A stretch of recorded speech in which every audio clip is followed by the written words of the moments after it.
welcome to iRacing Superspeedway. Blair Patterson here in the booth with Expert for another round of the NNR One-Minded Design League. Tonight, we're from iRacing Superspeedway, and we got football paint schemes on the truck. How you doing tonight, Expert? I'm feeling excited. Tonight, it's iRacing Superspeedway, where anything can happen. If we thought Daytona to start the season off was wild, and Bristol a few weeks ago was something to look forward to, this race is going to blow both of them away. We have awesome paint schemes out here tonight. Kind of sad Clemson's not represented. I'm going to have a talk with a few of these guys after this one, but definitely excited to see some more NNR action out here on track. These guys have been practicing for the past 2 hours. I know they're excited, and we're excited as well. So, Blair, we're looking at this on track. This is a survival race, is it not? Oh, absolutely, absolutely. So, for all you racing fans, you know that iRacing last week has been at Daytona all week long for all three official series in stock cars. Of course, Xfinity and Cup raced at Daytona in real life.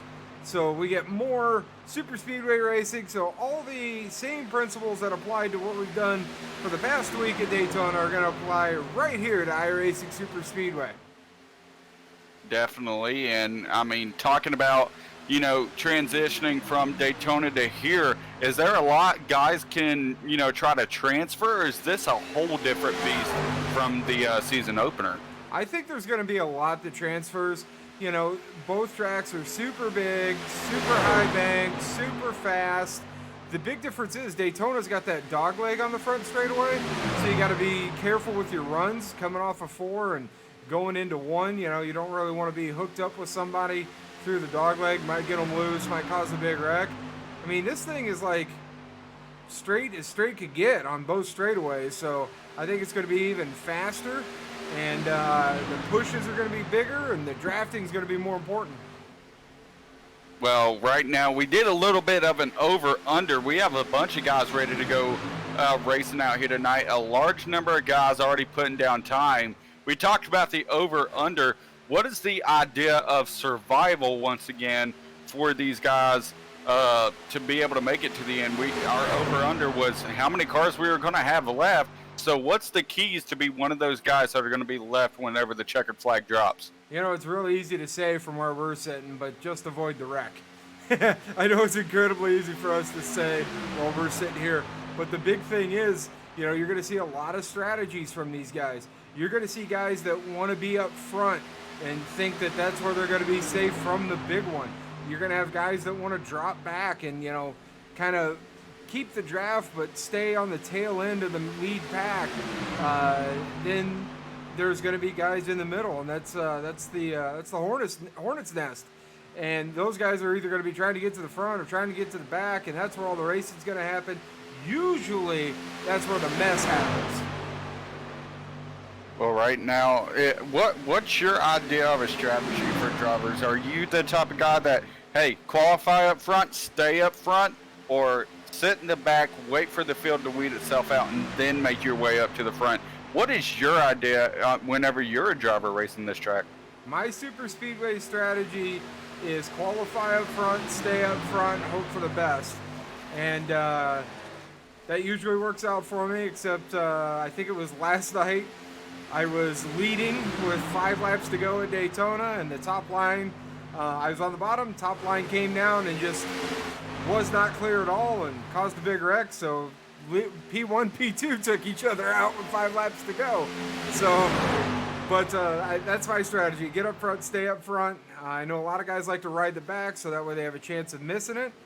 But, both strategies are good as long as the caution falls the way you need it to. Well, right now, these guys out on track, we're seeing a lot of draft laps.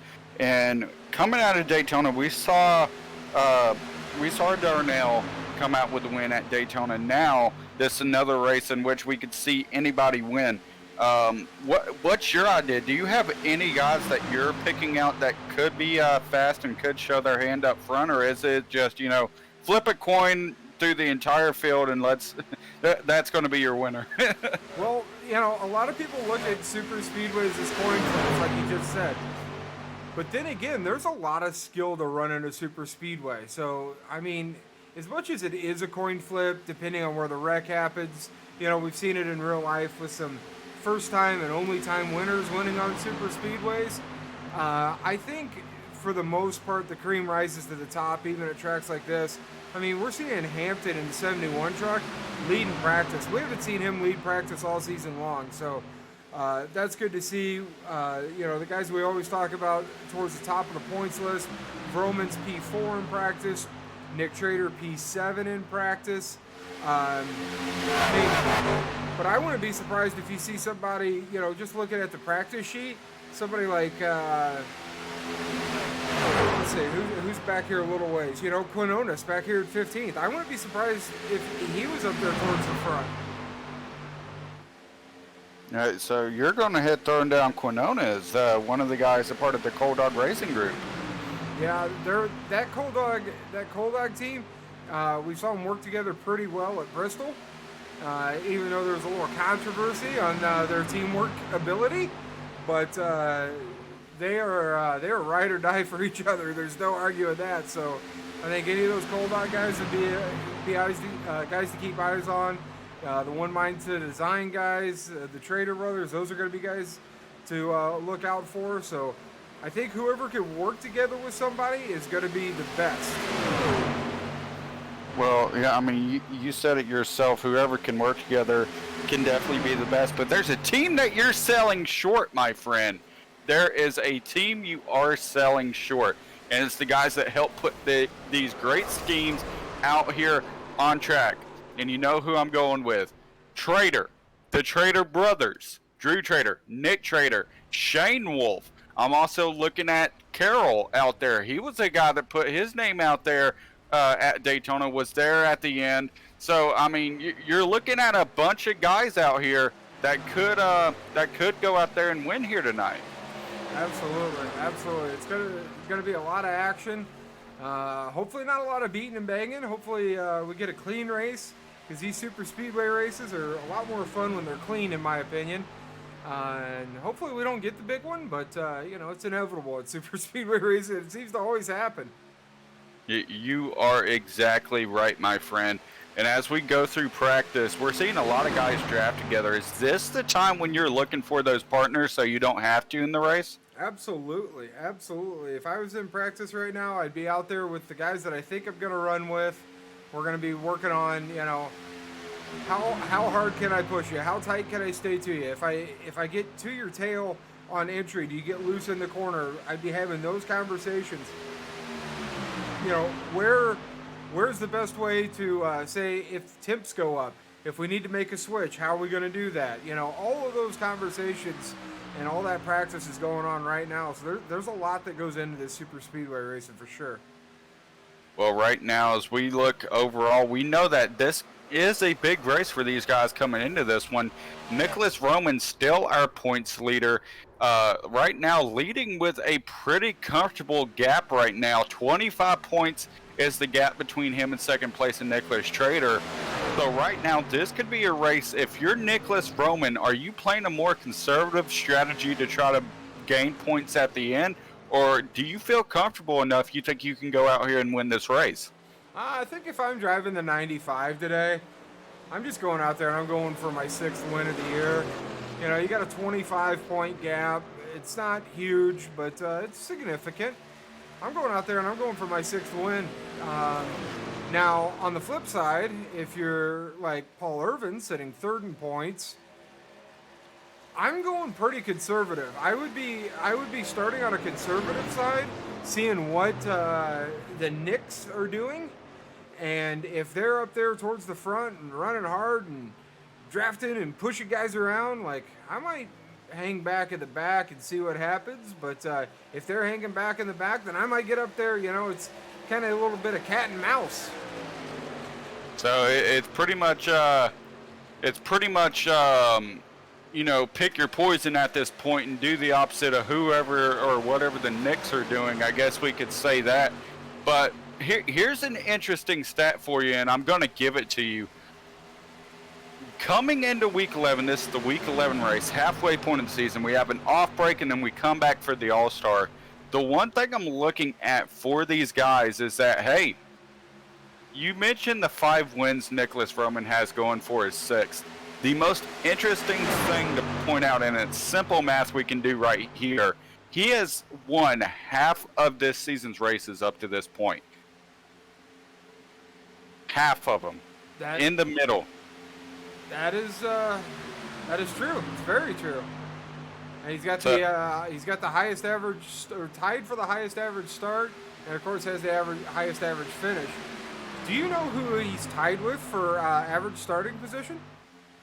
Ray Lane, I believe. Good guess.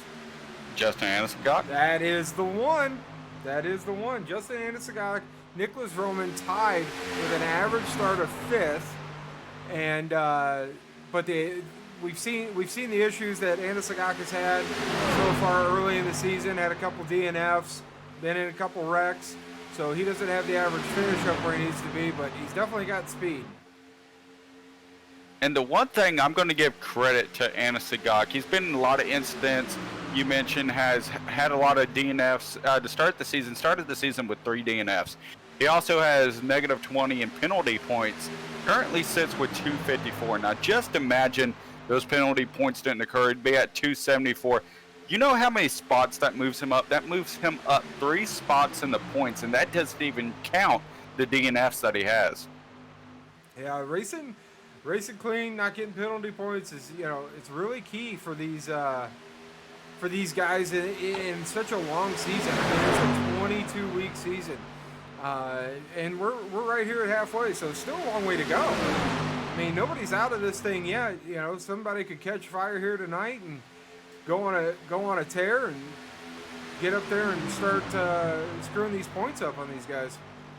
And you know who would be the perfect person to do that? Who I'm going to say there already is not going to be my pick, but I think he's got a really good chance to go out here and win this one. Our buddy Old Litzenberger, he led a lot of laps at Daytona before the big wreck that occurred in the early part of that race. And right now he's sitting 6th in points, about 44 points behind Nicholas Roman. So he could really, with a win here tonight, and let's say, the guys in front of him don't necessarily have the best race, he could go out here and really reinsert himself into this championship battle. Yeah, absolutely. Old sandbagger himself. He's been really coming on strong, had a good run at Daytona. You want to talk about guys that I'm willing to bet drop to the back and right in the back? Oh, Lord. I'll bet you my next bag of fudge brownie M&Ms that the 21 of James Litzenberger will be right in the back until it's go time. James Litzenberger, I mean, you may be right. I mean, he saw how that strategy worked out at Daytona. I think it's been changed ever since.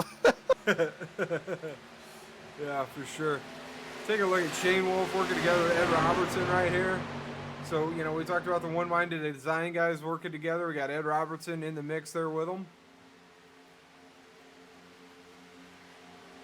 And Giovanni Klein back there in the 97. Haven't seen much out of him this year. Is he a new driver? Klein, no. He has actually made a good few starts so far this year. Okay, all right. Looks like a cold dog truck. Yeah, in fact, Giovanni Klein also started in Daytona, finished 28th, 21 down, and assuming he was running in that race, had a lot of damage, of course. But we're going to be missing a lot of guys that were running at Daytona. We talk about, for example, Pete Ruzick, I believe Casey Prater won't be there. A number of guys looking at this right now, Crowell may not be here today. I'm not sure if he's turning laps out there tonight, but there is a pretty big difference between the roster we came in with and the roster that we have out here tonight. So, there's a bunch of different guys who could come out here and win and, basically say, hey, Daytona was not my best race, but hey, I have this option now. I have this ability to go out here and be able to win here tonight. 97, 98, 99, all Cold Dog Motorsports trucks going to the track here for practice. 17 hanging there with him. Grandpa Coey in the 24 also right there with him. So got some more teamwork getting ready to go down here. 97 way up the hill. That's right. There's like 5-6 lanes here in the corners. I'm about to say, don't be shocked to see these guys go, 5-6 wide, especially down these straightaways as well. Oh, it could happen. Bottom line seems to be king here. Bottom line's a little bit interesting here when you're racing it. So right where Meredith is on entry, feels like there's a bump getting into 1. Same thing with getting into 3. You're going to see some guys bounce up a little bit from the bottom as this race goes on. There's just a little, I don't know, I guess bump's the best way to say it on the entry to the corner.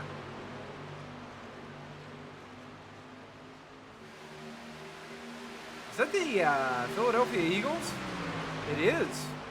On Coey's, yes it is. Yeah, Grandpa Coey's got the Philadelphia Eagles on there. About to say, I was waiting for you to notice that one. But there's a driver that we're not talking about that, or drivers we haven't talked about, that led a good number of laps there at Daytona. And you want to know who they are? Ed Robertson and Corey Colby. Corey Colby actually led the most laps with 29. Ed Robertson led with 21. So those are guys that we could expect here tonight. Not to mention Nicholas Roman. He led 14. Led the third most. So looking at all these guys out here, there's a good number of guys that can go out here and try to win here tonight. Definitely going to be a lot of moving and shaking. We got 30 drivers that have taken time so far. So looks like there's still a couple in the garage that haven't been out to make a lap yet. I haven't seen Irvin make a lap yet. And I don't think I've seen Carroll make a lap yet. Well, I'm going to go ahead and give you another little factoid. You know how Joseph Darnell won at Daytona week 1, fresh slate. He went out there and won the first ever NNR Series race, right? Yes. You want to know where he started in that race? 17th. 31st. Oh, wow. You want to know how many laps he led? Just that one. Just one. Just that one. That's all it takes. So that really shows you how much this could that could really change things. Now here in chat, Nick Trader already saying, I really dislike this track. That's not good news. So these drivers already showing their displeasure. Can't blame them, I say, but as a iRacing driver, like I know this is an unpopular opinion, and I might get booed in chat, and people might unfollow me, but I'm gonna say this. This is an unpopular opinion. I'm not the world's largest fan of speedway racing. I mean, I don't think you're alone there. There's a lot of it that I do enjoy. I enjoy the speed. I love the drafting. I love the teamwork. I love everything that goes into it.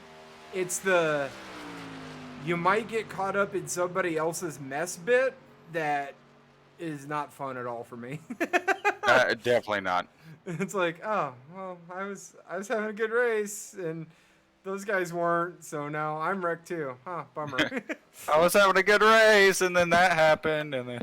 Yeah, because, like other tracks, like, Richmond, for example, you could be having a good race, those guys wreck, it's like, oh, okay, excuse me, gonna just slide on by you, enjoy your wrecking. See, but you say that, the one thing I'm going to carry over with this is that we had been talking about, super speedway racing, this being a big wild card. A lot of these guys that don't necessarily enjoy it, well, they only have one more on the schedule, and that's Talladega. So opportunity is really closing down for a lot of these guys that are wanting to make a win at one of these type of tracks, but just haven't found the way to yet. Yeah, absolutely. That's another thing. I got to give a shout out to the admins and league owners and everybody over here at NNR One Minded Design Truck Series. the way they built this schedule, I'm a little upset they hit me up for broadcasting and didn't hit me up to drive it, because this schedule is so awesome, man. You know, these guys, they do a little bit of everything on this schedule, so when they crown a champion, like, this guy at the end of the year is going to be, the champion is going to be a great iRacer. And, you know, with all the tracks and all the different challenges that they go through week in and week out, I mean, this schedule's awesome. They did a great job. And what's interesting to note, and I'm going to go ahead and say this, we talked about guys that we've seen previously that may not be here tonight. Well, there's one guy that we haven't seen or didn't see at Daytona at the start of the season that will be here tonight, and he's topping the board. Hampton topping the board here tonight. Yeah, Hampton's super fast tonight, leading the charge. Looks like we got a driver's meeting going on. You want to go ahead and roll the video with how many laps and all the stuff? We got. Let's go ahead and do it. Let's go ahead and get that first one.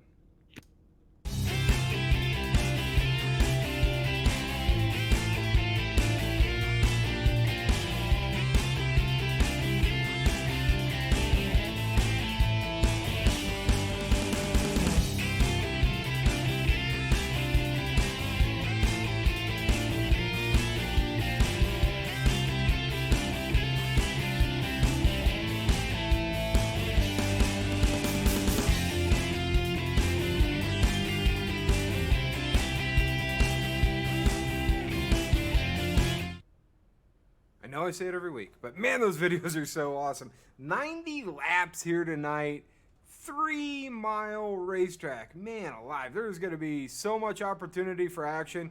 You guys out there in Twitch on the Expert Racing Network, you guys are in for a great race. We got about 20 minutes left in practice. Then we're going to head over to qualifying. We got another really cool video for you to highlight some of these football paint schemes. Then we're going to be underway. 90 laps, iRacing Superspeedway, man. This is going to be fun. It's going to be awesome, but let's take, you talked about the second video. Let's take it from the asphalt to the gridiron. Take it away, Blair.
You know, Expert.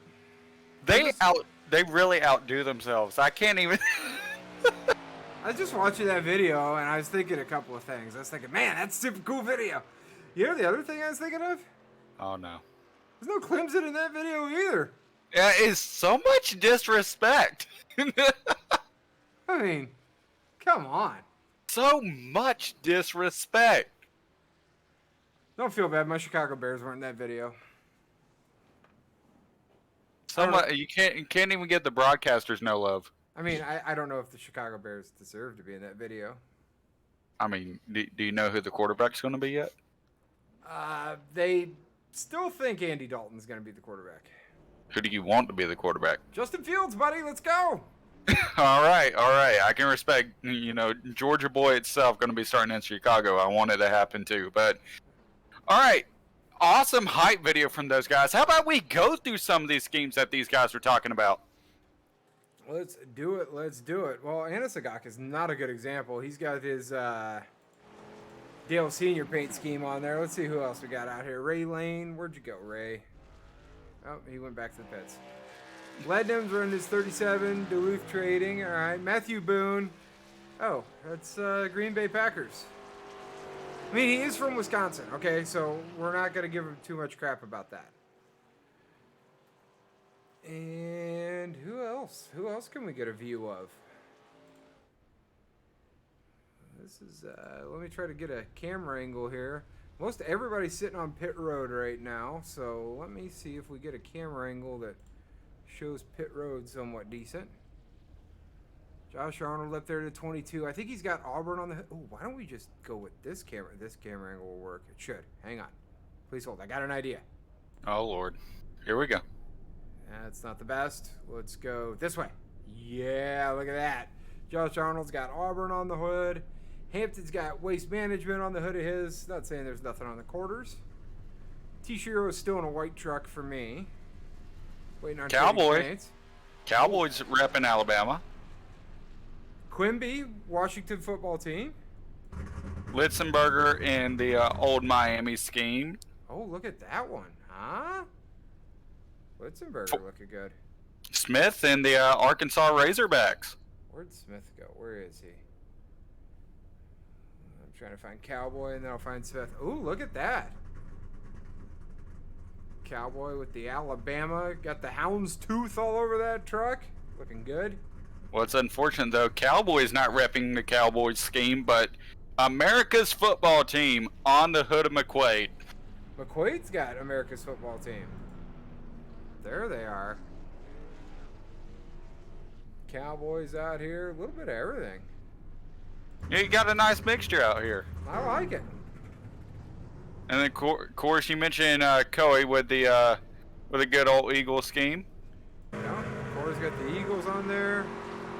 Don't forget the 17. I think you said it with Meredith. Bill's Mafia out there being represented. So, we got a pretty nice mixed field out here, a mixed bag. So, a lot of these guys, they can't win the Super Bowl, but maybe they'll go out here and win at iRacing Superspeedway. Quinones here has a green and whitish truck.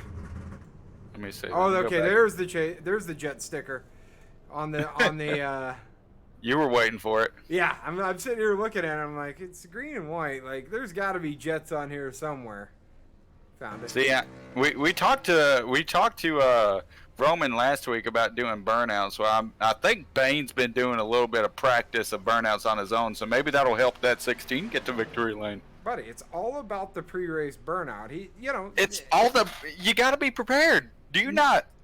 100%. Nick Vroman leaked that information to us in the post-race interview. It's all about pre-race burnouts. Well, we're seeing it right here, my friend. Ooh, Cole Snyder. You got the Rams on his truck. Some guys still have white trucks. We updated the trading paints to make sure all these super cool paint schemes were on there before we went live. And I don't think these guys have hit the track since we went live. Saving their stuff, I get it. Gotta save the magic, my friend. Gotta save the magic. Gotta bottle it up.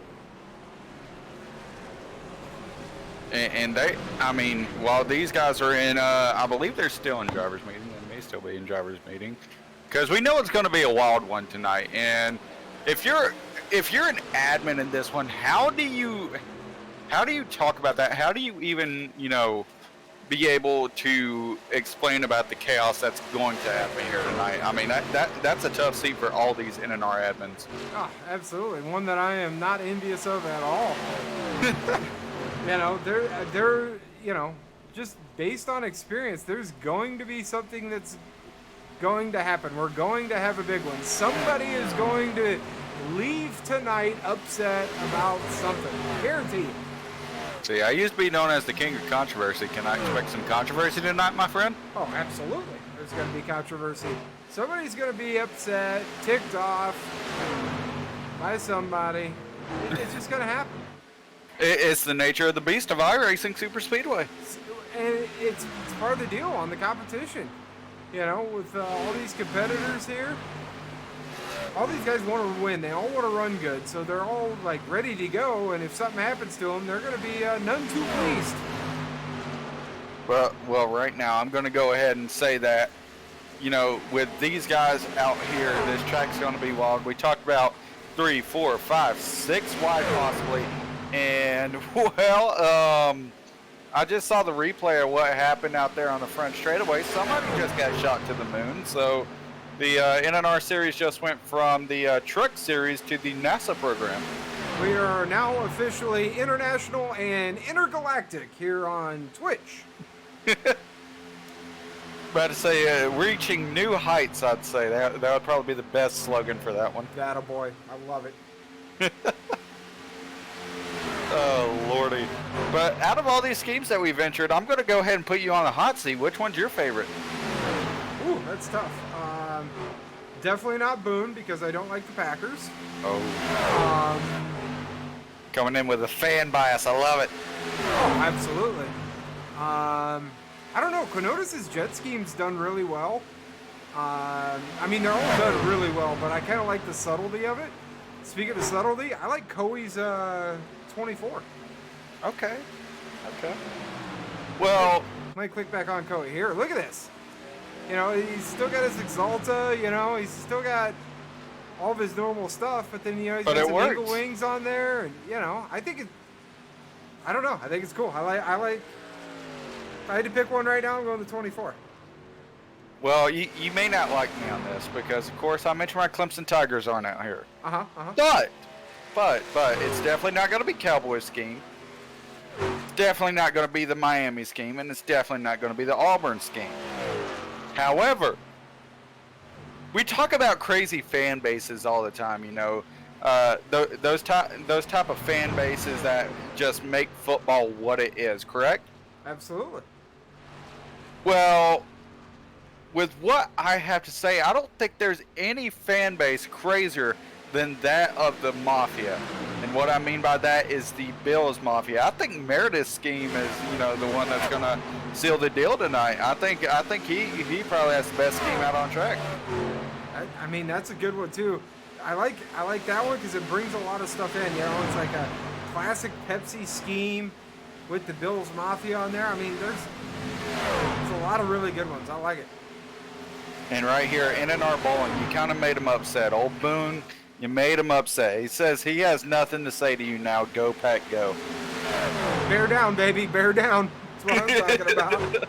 Well, these drivers are going to have to bear down in this race because it's going to be a wild one. We're already watching a lot of these guys getting into tandem draft packs, you can see, and you know that's the type of racing not many people like to see. But I mean, we could see a lot of tandems here tonight in which two trucks can really you know make a run against the larger pack and be successful with it.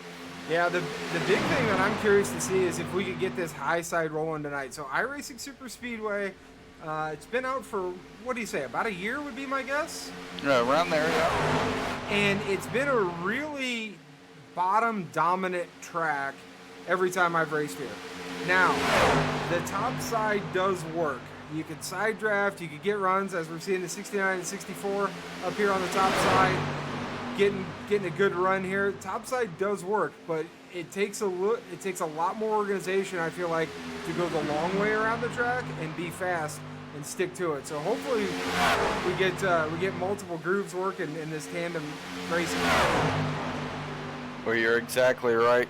Right now, Cowboy subscribing at Tier 1, and he says we're going to get fast tonight. Well, we can't wait to see it, my friend. And right now, you know, out here in chat, 13 viewers, thank you once again for coming out. Be sure to share because you're going to watch probably the most chaotic and extreme race you have ever seen on iRacing. Whenever it comes to iRacing Superspeedway, It's always crazy. It's always insane. A lot of great action. And when you combine it with the guys at the NNR iRacing Truck Series, you know it's going to be a fun and exciting race to watch. So be sure to share, be sure to follow, and let everyone know what's going on tonight. If you also want to share the tweet as well that is promoting here tonight, I'll be sure to put that out there in chat here in just a second. But be sure, like I said, be sure to follow, be sure to share, and I know these guys are excited and ready to go here tonight. Yeah, we're winding down in practice here. Almost 7 minutes left in practice. It's about go time, man. It's just about go time.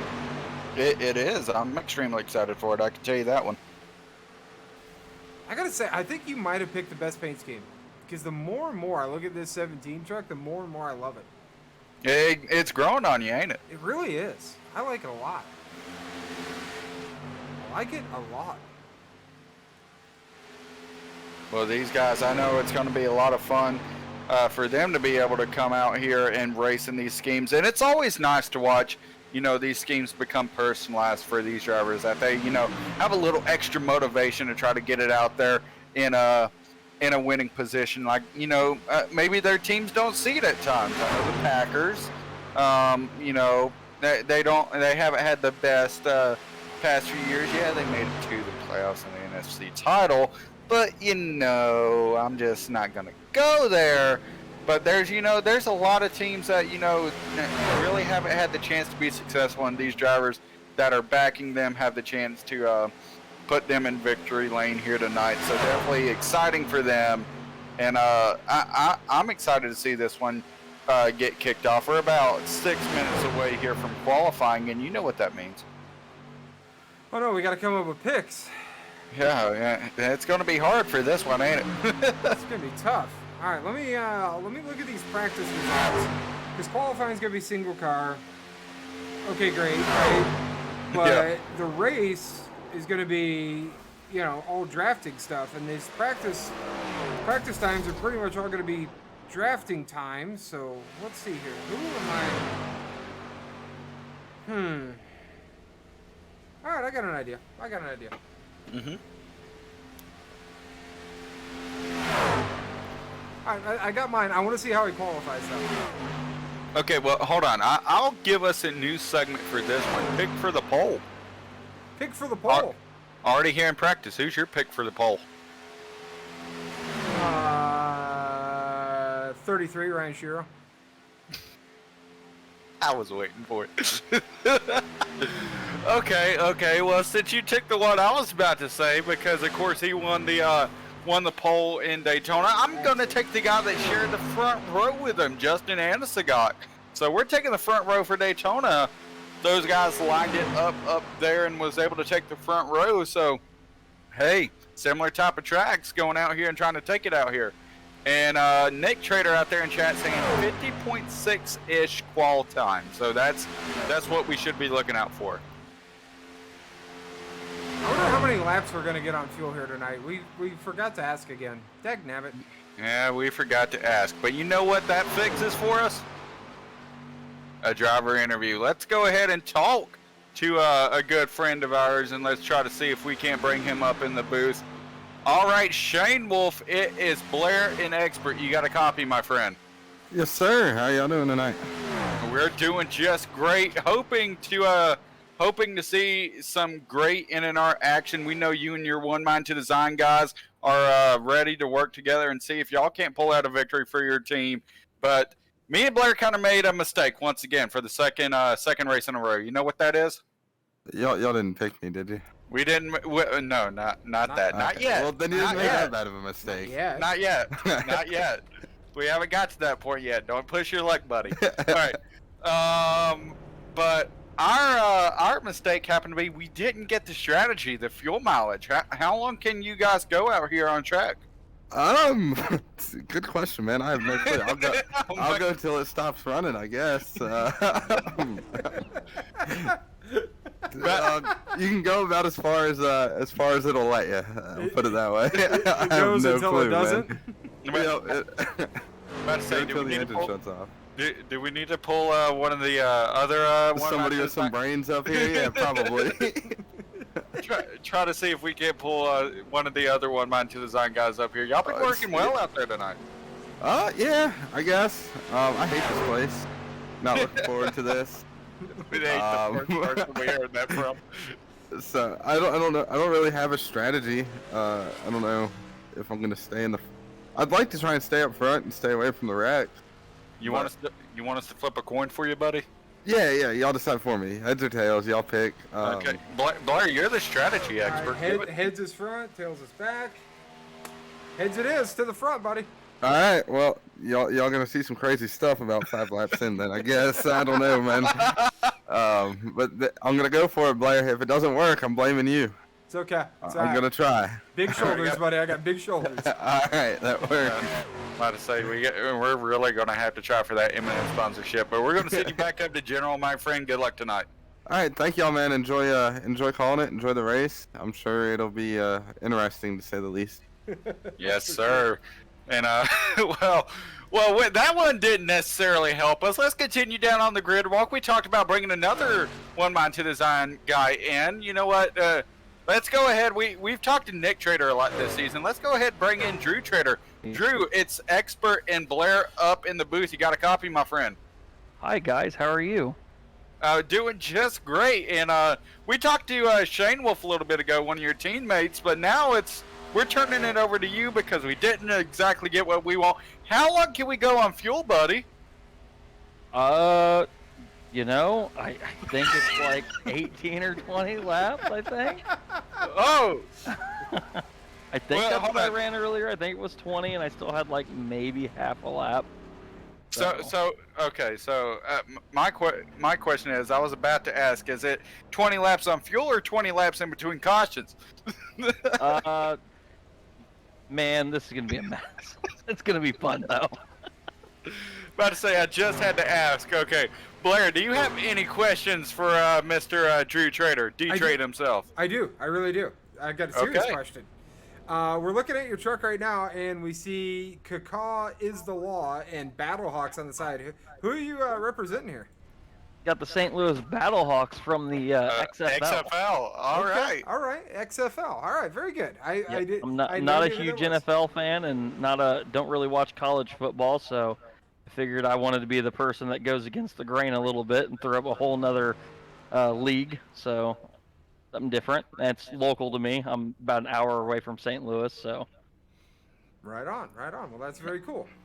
I'd say those Rams kind of betrayed him, but either way, good luck. I was a Rams fan when they were there. Well, either way, good luck, my friend. Definitely can't wait to see you tonight. And we kind of decided the strategy for Shane Wolf, but we got a question. Do you have a set strategy, or does Blair have to flip the coin again? You know that disco song that goes, "Staying Alive? Staying Alive"? That's gonna be me. Well, it's going to be interesting to see how you do it, my friend. We're going to send you back there because Nick's talking in chat how he's so lonely now, so we got to send you back. All right, man. Thanks, guys. All right. Good luck. Sending them back to the broadcast. I kind of feel bad now. We left Nick all alone. It's kind of upsetting now. He'll be okay. But, one driver that we need to talk to, it's a need to talk to, is a guy that I think could go out here and make it 2 in a row on super speedways. I really think it's a possibility, and he won it last time, and now he's coming in here again. His driver just won 2 in a row, won at Daytona this past weekend. So I think it works, right? It should work. It should work. Okay. Well, let's go ahead and bring in the winner from Daytona, Mr. Joe Darnell. Joe, it is Expert and Blair up in the booth, and he had to go back. Uh-oh. That's not good. That is not good. He had to go back. He got pulled back. Well, we got a little bit to go left here in practice. Gonna go ahead. Oh, yeah. They're getting close to, we're already in qualifying. Let's go ahead and get this up here for us. Yep, got our qualifying going right now. Vroman top of the sheet. Surprise, surprise. Surprise. Bain currently sitting P2.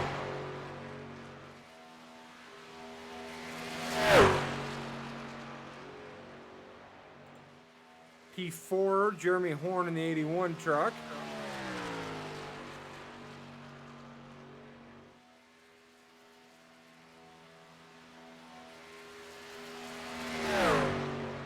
Looks like he's heading into 3 and 4 right now on his second lap. Ooh, new pole setter. Josh Arnold. Oh, that's big. I can tell you that one. Top of the sheet.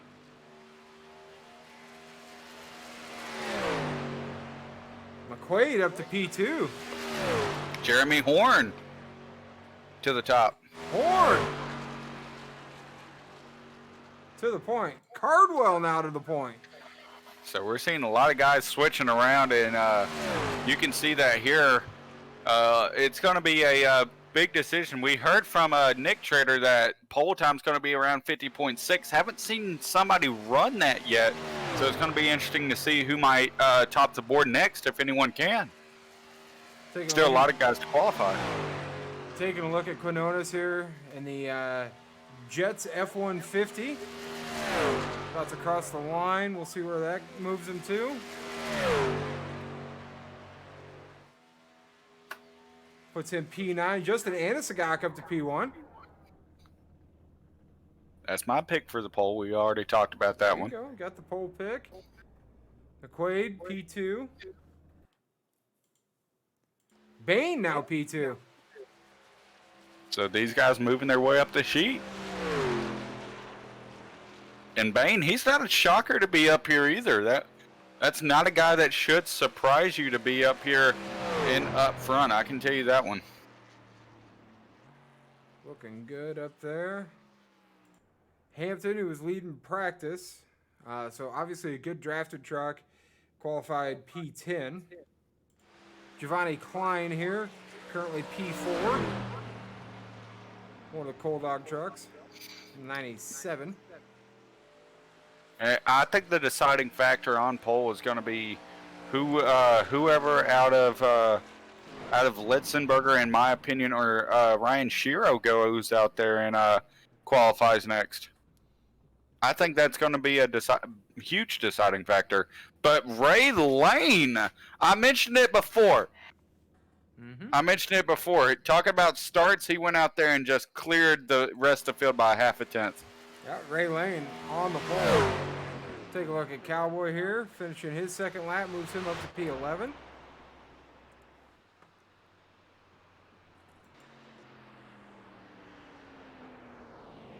Shane Wolf currently P17 in qualifying. Looks like he's done. Got another Coal Dog Motorsports truck going out here to qualify. Got Cole Snyder.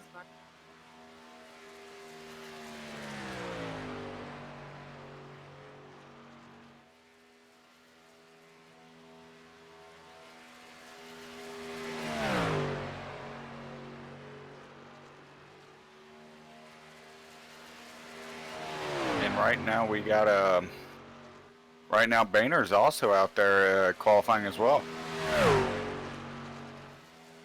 Yep, Boehner just put his lap in. Cole Snyder gets his lap in, just a little bit faster than Boehner on his first lap. And that's really good for Cole Snyder, especially if he wants to go up there and grab that pole, already be in the 50s. Yeah, that's a pretty good first lap right there. I think Ryan Shiro must have heard that I picked him for pole because we're yet to see a lap out of him.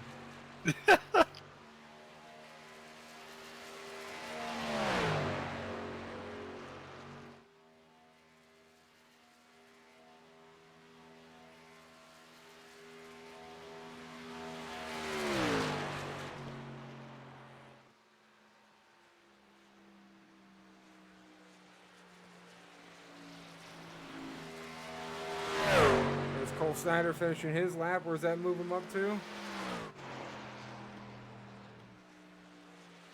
Told what he had. Ledman moving up to the top 10. P9. Yeah, and I think a lot of these guys using this for extra practice laps right now. Dilt's now out there to try to run a lap for himself. Dilt's at that 23 machine. Working the bottom side, getting all the speed out of it that he can. coasts up on the straight. And a lot of guys, we've seen varying strategies on how these guys try to run their hot laps here. So we've seen guys stay tucked to the yellow, or some guys extend out here to the top. What do you think is the fastest? I'm horrible at qualifying at super speedways, but here's what I do. I run the first lap at the top, the second lap at the top, and then the final lap at the bottom. That works. That's how I do it, but I'm never fast in qualifying. Right there, that's going to put Dilts in 21st. So far, nobody else out there on track to run a lap up to this point, it looks like. So right now, a few guys still just sitting on pit road. I expect Drew Trader or Irvin to possibly try to go run a lap.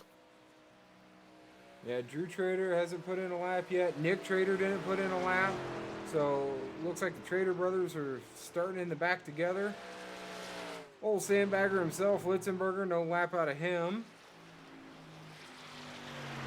Shiro, my pick for the pole. Joe Darnell, no lap.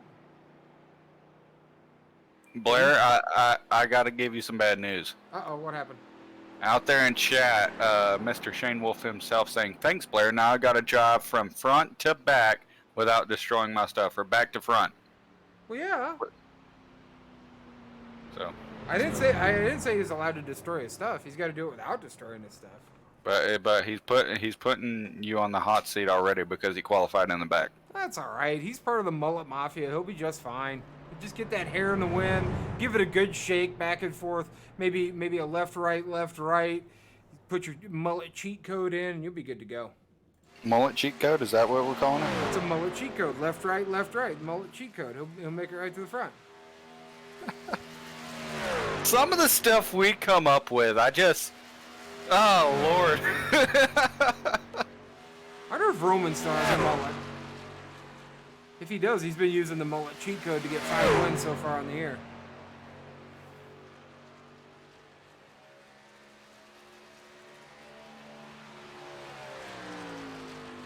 Well, right now, for a lot of these guys, definitely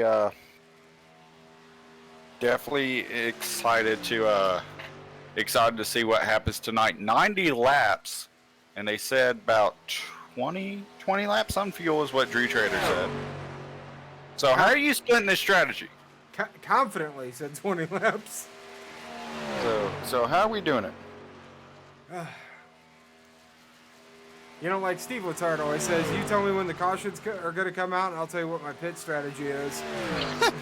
So I'm kind of in the same boat here. So you need to... I don't think tire wear is going to be that big of a deal as qualifying's over.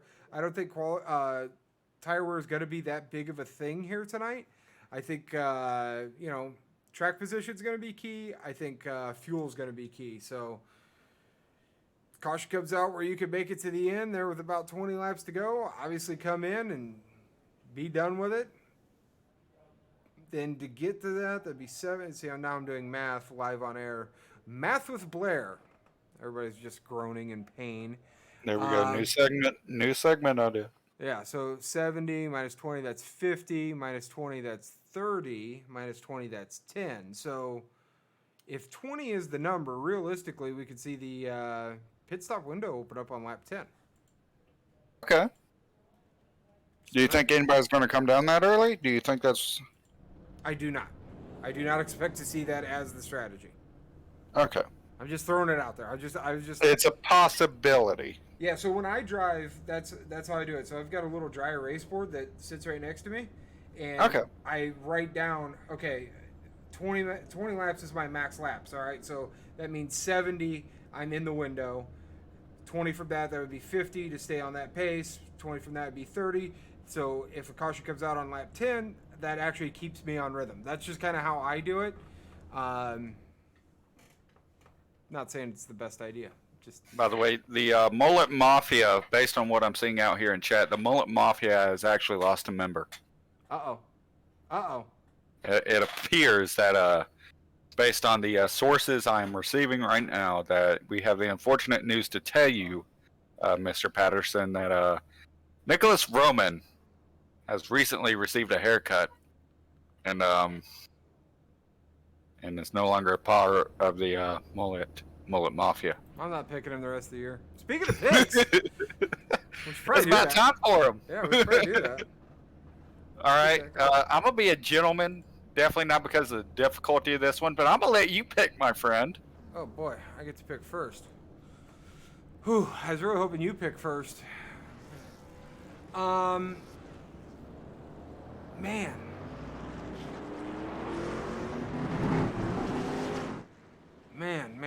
This is tough. This is hard. I'm gonna go with Ed Robertson in 64.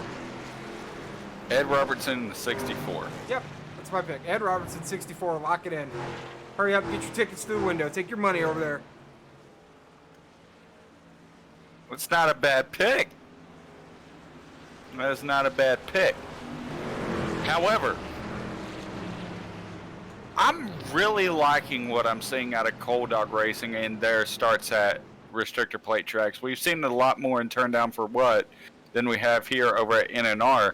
But they have a good group of guys here tonight. And the guy that always seems to find his way towards the front in these races is that old Double Deuce, the fastest 22 in NNR, as old Pete likes to say. I like Josh Arnold here tonight. I'm going with that 22. It's a great pick, man. It's a great pick. I was looking at the Cold Dog guys, and I was thinking about the Cold Dog guys, but then I remember Ed Robertson's performance at Daytona, and went with Ed Robertson. But man, those Cold Dog guys, that's a great pick. Well, right now we're getting ready and getting set to go green. I'm waiting to see, is this pace truck pulling in? Because if he does, then you know you're going to get a good old boogity out of me. And he does. So right now, these guys getting set. We're ready to go green here at iRacing. Imagine the chaos on the gridiron, and here on the asphalt, we're going boogity, green flag here at Superspeedway. Or iRacing Superspeedway. There we go. Attaboy. Really good start for Ray Lane, working that bottom line. He's got out ahead of the 18 to Justin Anasagok, working the top side. Going to be double file on back for a little bit here. Nick Vroman making a move to the bottom. And here comes Bain. He's already challenging to the top. Here we go. He's getting a push from Justin Anasagok, and that top line is starting to move. Now Bain, he's going to be able to get himself out front, pulling along Anasagok, pulling along McQuaid. Will they drop to the bottom? It looks like they may. Bain's going down. Anasagok a little hesitant, but he follows him down anyways. Off at turn number 4 here for lap number 1. Will he decide to pull out? No, he is staying with him, and Jordan Bain will lead his first super speedway lap of his NNR career.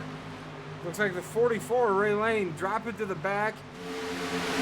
Don't know if that's a strategy call with teammates back there, but the 44 definitely dropping back. McQuaid's in a bad spot. He got put in the middle there when Bain and Anasagok dropped to the bottom, left him all alone on the top side. He got put in the middle. He dropped back as well, not near as far back as Ray Lane's dropping back. And already 3 wide, the 16, the 95, and I can't see who that is on the high side, but we got 3 lanes battling it out for the lead. Right now, it looks to be the 97 of Klein. He's able to get his way to the front here at iRacing Super Speedway, but Froman hanging on to the middle. Jeremy Horn up top, but that 97, he's going to lead this down by. Yeah, 97 getting an awesome push from the 16 down there on the bottom. McQuaid did it too far back. He's right there behind Vroman.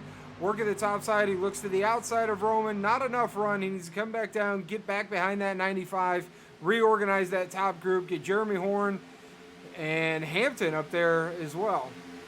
And here comes Jeremy Horn, but no, he's not going to give a push to McQuaid. Instead, he's going out on his own. And right here, not much help. That 71, he's going to stay tucked in. That 71 at Hampton, he led in practice. Oh, a little bit of contact already. 77, 71. All contact, but he was able to get the 95 up front. And that 77, that's already unfortunate. 4 wide in the back. 4 wide in the back as they're battling in the front. 97's got a good run. Gets out in front of Nick Vroman there. 97 working the top side. He's got 0 help. 95 working the bottom. He's got the 16 there with him. 97 is going to be falling back. He's got no help whatsoever up there. Jeremy Horn still up there. 7 of Cardwell still up there. They're going to be making their way to the front. Anasagak pulls out to lead the top line towards the front. Right here, these guys getting ready to try to make a move right there. He's got the 81 right behind him. Manufacturer teammate, I believe, giving him a push up to the front. 95, Nicholas Roman out front. Not in a very surprising spot that we've seen. 64, Ed Robertson. He's getting involved. He's third line on the bottom here. Here Top comes line. Justin Carroll. He's making trying to make a third groove in that 92 Florida Gator. I believe that's a Chevrolet. He's trying to make that outside line work. Yeah, that third groove not quite worked in yet. We've seen a couple of guys try it. Haven't seen a whole lot of speed from that third groove yet, but that might be coming in. Ed Robertson moves up to the top, right in front of Justin Anasagak, seeing if he could get a run on Nick Vroman. Here on the bottom, though, talking about the guys lined up on the bottom, and he wanted to talk about it'd be difficult to find his way to the front. Well, Mr. Shane Wolf, third in line on the bottom. Oh yeah, he acted like he had some sort of great chore ahead of him. Look at him up here making moves, getting it done nice and early in this race. 64, Ed Robertson, looks like he's cleared Nick Vroman. He's going to come down to the bottom line. 64, Ed Robertson is going to be our leader, then the 95, then the 18, then 16. And the 95, he's going to shift out to the high side now. So these guys just snaking around looking for runs. And that 18's not going to give it to him. Here we go. 4 wide for the lead. Shane Wolf gets in front of Robertson, gets him down to the bottom. Topside's got a little bit more help. 95's right on the bumper of the 18. 64 gets to the bumper of the 83. Shane Wolf coming to the line. Looks like he's going to lead this lap. Top line's got a lot of momentum, though. You say he's going to lead it, but no, Anasagak's going to steal it away this time by. That 83's got more of a push, but that 18 and that top line is just rolling right now as these guys are getting all stacked up. 18 and 95 are really working well together. 83 jumps from the bottom of Robertson to the top. Anasagak wants to go 3 wide. 83 says, no thanks, man. I'll go up there with you. 83 And now tries to get in front of the 95. Oh! No room. These guys already getting frisky here on lap 7. That 95 basically made room there between him and the 83, and that 83's got to take the drop of shame all the way to the back of this lead pack. 83 falling back with Anasagak. Still very early. We're on lap 8 of 90. They'll get back up there again. No worries for these guys.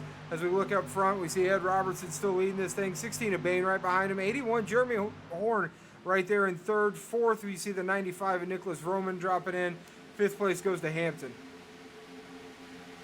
Right now, as these guys stay in line, I would not expect to see a few guys that are pretty much there. There's a good group of guys that have dropped off the lead pack. We're looking at all the Cold Dog guys. They're off the lead pack. A majority of the pack, Cowboy, Coey, Crowell, Kobe, Boone, Ray Lane, Shiro, the Traders, Litzenberger, a good group of this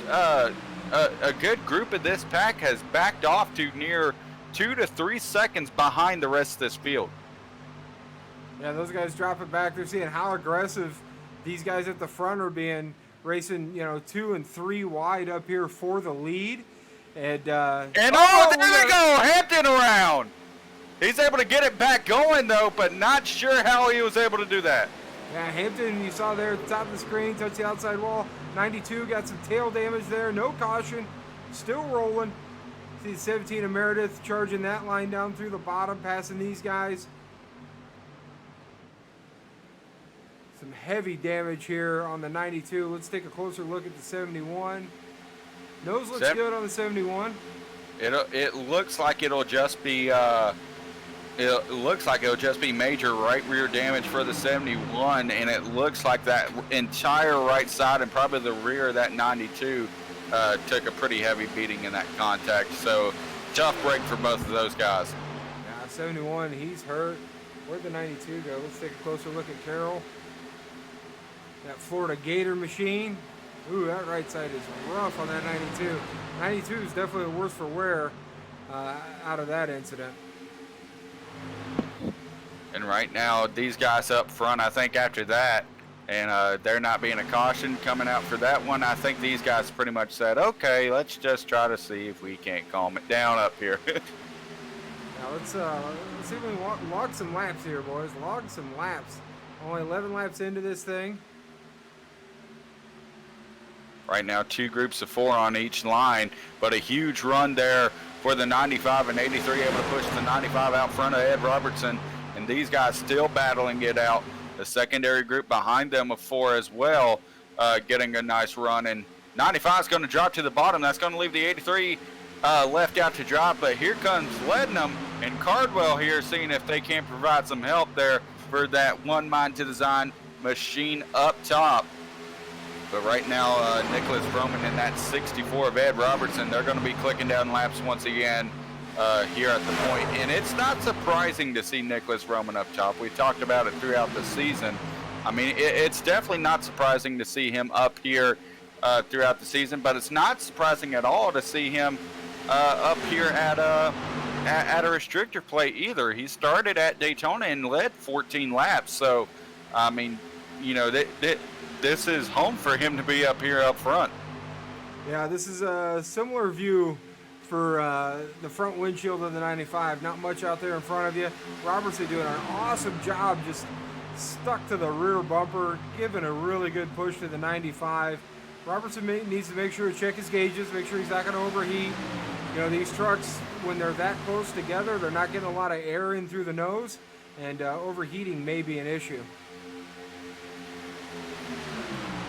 But right now, you can see these guys all lined up. Right now, top 5, Vroman, Robertson, Bain, Horn, and Quimby. That is your top 5. And these guys pretty single filed out here. Yeah, pretty single file here for this first group. We're going to look here to see more racing action back in the pack. There might be some guys moving around back here that we need to get the camera to. Looks like the front pack's calmed down just a wee bit. I'll tell you what, Quimby in that Washington football team truck, I almost called him Tyndall. Tyndall? Yeah, it's similar paint scheme to what Tyndall runs, that Washington football scheme. True. Right now, though, I'm going to be looking at the guys up here in the back, looking at the 19 and 9. That's Cowboy and Paul Urban. They're hooked together a good few seconds back from the main part of this pack, but they're trying out this high line right now, seeing how it runs. But the one thing about that, we talked about how close these guys are on strategy. Running that high line and especially leading in it, will that cost you laps overall as fuel there, Blair? Yeah, it could definitely cost you some fuel economy. Being in a draft, you obviously get better fuel economy. As we're riding along here with Nick Trader, seeing what he's seeing. You want to be in the draft as much as possible to get the best fuel economy. Run the bottom, it's the shorter way around the track. But getting out there to the top side, it's not going to be drastic. And Sagak making a move on Shiro to the bottom.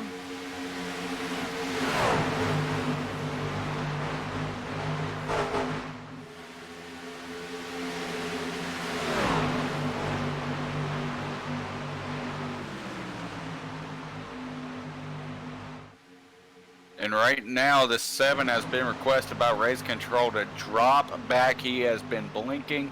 So right now, you can see Cardwell. He's up top. He's letting these guys go. You hate when you have computer issues or internet issues or whatever issue like that that's going to lead you to having some blinking or some lagging issues. You hate when guys have things like that go on. And right now, that might pose an opportunity for some of these guys that were having to back off. They may be able to catch back up to these guys up front.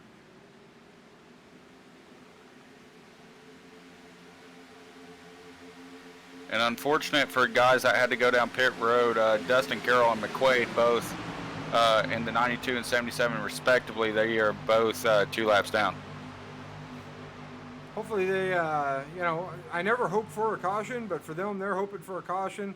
so they could get caught back up, maybe get a wave around, get a lucky dog, something like that, so they get back on the lead lap. But as clean as these guys are racing, what are we, 17 laps into this thing? Yeah, 17 laps into this thing. I'm 3 really laps till impressed. pit window. Yeah, I'm really impressed. 17 laps into this thing. We've only seen that one little incident.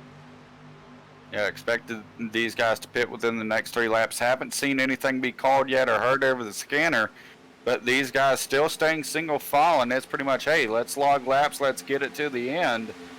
And they pretty much understand that right now. That's going to be the idea. Now, the big question is, usually at Daytona and Talladega, you have room to spread out. Not necessarily at iRacing Superspeedway do you have the exact same amount of room.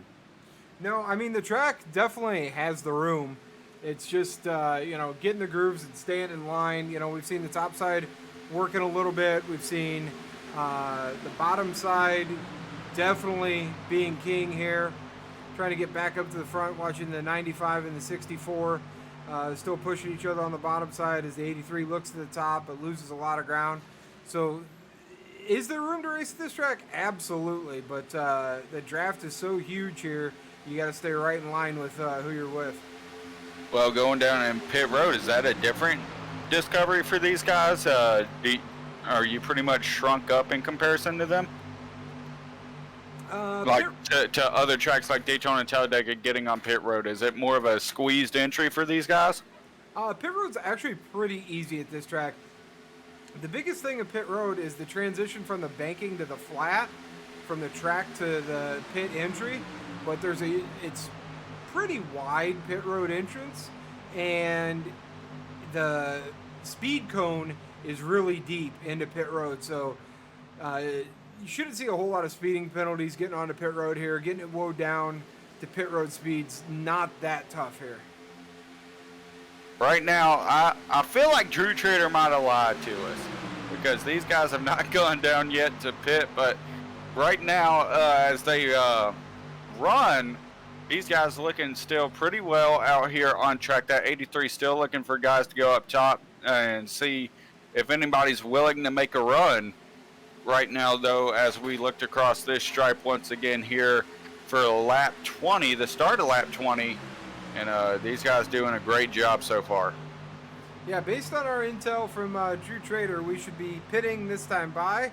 So we'll see how accurate Drew was, or if he was pulling our leg a bit there. So we'll see what he comes up with. And right here, I'm hearing guys over the radio pitting this time. So here we go. 25-7 being called. 15 going in. I'm hearing a bunch of names calling right now. All so right. Let's see. Green flag pit stop time. Looks like the 95 is going, but the 64 is not. 95, 83. 83 got a really good run on pit road. Made up some time on the 95. Still to see the 64, the 16, the 81 out.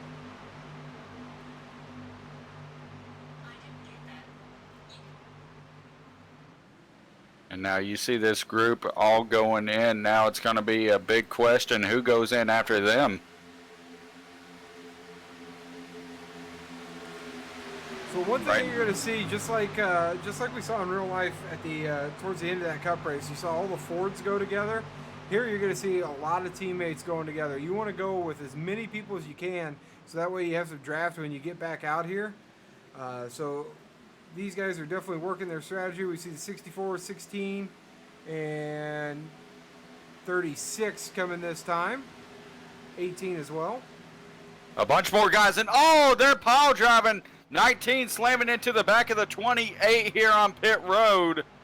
And that is not what Cowboy wanted right there. He locked him up and got into the back of the 28, and that is very unfortunate for that number 19 Alabama Crimson Tide Toyota.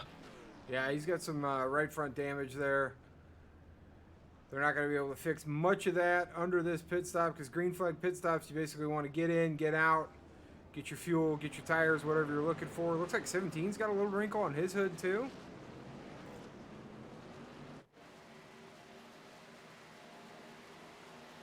Now we see Lednam Ray Lane coming down pit road. 97 coming down this time as well. Race off pit road, 64 and 18 going at it. There's a 36 coming right along. See the 69, the 38 coming off pit road.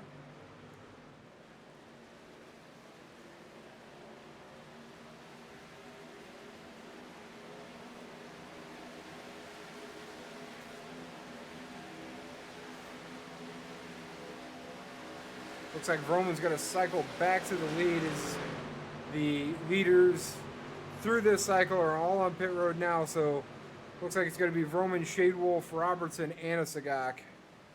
And Cowboy decided to stay down and actually fix that damage. So very unfortunate. Definitely not what you wanted to see here under this pit stop. Yeah, definitely some big damage there on the right front of that 19. Take a look at this 17 now. I mentioned him a little bit earlier. Looks like he had some damage to his nose. Let's see if we can zoom in here a little bit. Maybe that was just the way the light was shining on that Pepsi Bills Mafia paint scheme. He looks good. Definitely, and with all these college schemes, we talk about fans, and you know when certain teams rush the field whenever a big win or something big happens with a game and stuff like that, some fans will rush the field. Yeah, absolutely. Well, Atlanta Racing just sent his fans rushing to the XR Network gridiron and asphalt track here for college and NFL scheme night here with the NNR iRacing Truck Series here at iRacing Superspeedway. He just sent them rushing the field over to us, rating with a party of 6. Thank you very much, Atlanta Racing. They just got done with a great stream over here, and to have them over there and have them coming over here, it is definitely an honor and a privilege. Once again, thank you very much, Atlanta Racing. We are here lap 24, coming to 25 of 90 here at iRacing Superspeedway, and these guys, they've kept it green up to this point, been very good and very spread out. These guys on varying strategies already spread out throughout the field. Yeah, Roman was leading this thing. He was working the bottom, got worked out of that bottom groove a little bit. So we got Shane Wolf up here on point, Ed Robertson now behind him, Justin Anasagak third, Roman back to fourth, Quimby fifth, Nick Trader sixth, Meredith seventh, Josh Arnold eighth, Ray Lane ninth, and Cole Snyder P10. And as these guys continue to push down the straightaway, you know that the outlook for these guys, we mentioned it earlier, it's logging laps. And right now, you talked about it earlier, the cream's rising to the top. Well, we're seeing a lot of that going on right now. A lot of these guys, Shane Wolf, Robertson, Anasagak, Roman, Nick Trader, Quimby, Meredith, Arnold, Snyder, Drew Trader, a lot of these guys making their way to the front. And then we're seeing guys that we don't usually see. Ray Lane, Klein, Lednum, T. Shiro. These guys up here as well, trying to make their names known here in the top 15. Yeah, some great racing so far. You touched on it just a minute ago. We're 26 coming to 27 laps into this thing. Been green flag run the entire time.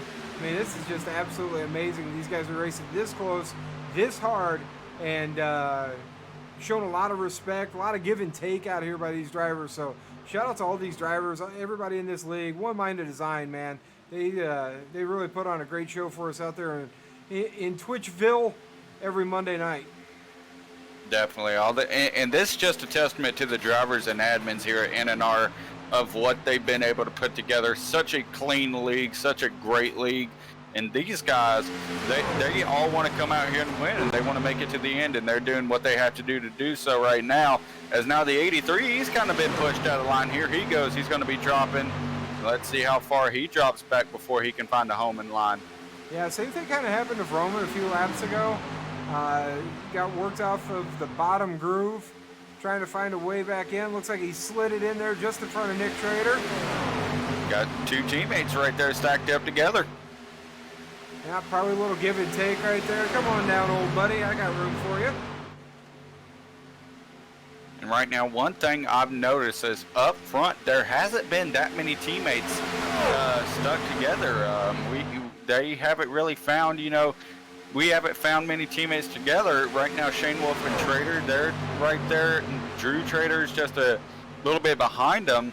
And then you have Arnold and Snyder there in 11th and 12th. So One Mind to Design Motorsports and Old Dog Racing, they're trying to find their way towards each other right now, as the rest of the field, it seems like they're having a difficult time trying to find certain guys to work with. But these guys getting their groups together right now, could we expect these guys to start making this a teammate-oriented race, or is that going to be towards the end that we see these teams start to really push that issue? I think now would be a good point for some of these teams to get out there, just see what they got. You know, like right now, you've got Shane Wolf and Nick Trader together. Drew Trader's got 2 trucks in between him and back bumper of brother Nick. So maybe send the 83 and the 56 high, get the 25 to come up there behind them, see how long it takes them to get organized on the high line, and see what their power is to get to the front. So it's not a bad time to do it, you know, coming to lap 30. We're not even halfway yet. I mean, if it works, awesome. You guys are up front. If it doesn't work, no big deal. Still got plenty of time to make it back up. And you got to think, if you're the 1881, you know that you've already lost a teammate. That 19 is off pace, and he's not with the pack anymore. So when you're this early in the race and you know you don't have that teammate there, heck, One Mind to Design Motorsports, they've dropped one. They were a group of 4, but they no longer have Justin Carroll. So if you're this early with one of these teams and you've already dropped a teammate, how much urgency does that put in your mind, or how much does that affect your mindset in this point of the race, knowing that you may not have that extra help you need when it comes time to try to get yourself in the right position? Big thing for like Justin Anasagak here, for example, is just be on your toes when these other guys are pitting. Make sure that you pit with them. Sure, they're not your teammates, but you can't lose this front pack. So just be on your toes. Pay attention to when these guys around you are pitting. Looks like they're working together. The 18 and 64 working really well together. They made a little gap there on the 95. So you know, you just get new friends here until the end, and then when it comes time to pull out, see if anybody goes with you, or you know, it's kind of a crapshoot at this point. Well, right now I can go ahead and tell you that even though these front 5 look pretty spread out, I can tell you the pack behind them, the packs that are forming behind them, they are getting grouped together again. Right now, you look at that high side is now the 64. He's going to give it up to Justin Anasagak. And you can look, these guys behind them, they're getting grouped together now. And this is no longer just a, 5-6 car pack. No, this pack is filled up of about 20 trucks together that can go up there and try to make some moves as they sit single file. So these this front pack is catching trucks at a pretty good rate. Yeah, they're moving right along here. That move there that we just saw at the lead with Robertson and Anasagak, that might have been what I talked about a little bit earlier, a temperature thing. Anasagak might have been getting a little hot, might have communicated to Ed Robertson, hey man, I'm getting a little hot. Can we switch this thing around a little bit? And right now, it's working pretty well for these guys as we continue on here. This front pack still working together well, and it's good that these guys were able to make that transition without losing much momentum either. Yeah, that was a good swap. Kept the speed up, which is important, because you can't sacrifice too much on those swaps. So they just basically swapped 1 and 2. We saw Shane Wolf fall back quite a bit. Vroman fell back to 4th when he moved up. So just swapping 1 and 2 seemed to work out just fine for these guys. And right now, as they continue to run here, the one thing that if you're these guys out here on track is you got to be prepared for this next pit cycle that's coming up. We got about 7 laps until we can expect guys to start heading down, and that's going to be nearing the halfway point. So is there a little bit more of an idea, try to stretch it out for as long as you can, because like I said, we're about to be reaching the halfway point of this race, and you don't want to have to make that extra pit stop if you're, 4 or 5 laps short.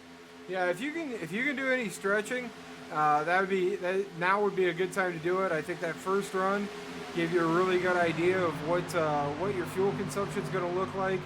Then you got to think, was I in the draft? Was I kind of running alone? Was I leading the pack? Was I, towards the back? How much throttle am I using? Because, believe it or not, Justin Anasagok in that AT truck, he is running wide open. His foot is not leaving the floor. That thing is all the way down. Now, on back, Ed Robertson, Nick Vroman, Quimby, these guys are modulating the throttle a little bit, especially down here in the corners. You don't want to get too tight to the guy in front of you. Bump drafted in the corner never works out all that great. So, that's the other thing to think about when it comes to fuel. Right now, as these guys attempt to make it to that pit cycle, still under green flag since the drop of it. Right now, we're starting to see that high line reform. Here comes a group of guys here on the high side.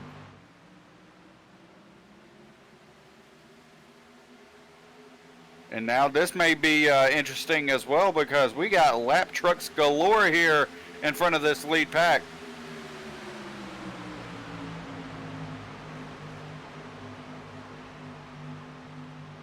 Yeah, it's definitely starting to get exciting with, you see the 15 of Shiro and Lednam starting to work that high line. Lednam unfortunately fell off the back of Shiro, but it's lap traffic time. Where are these guys going to go? What are they going to do?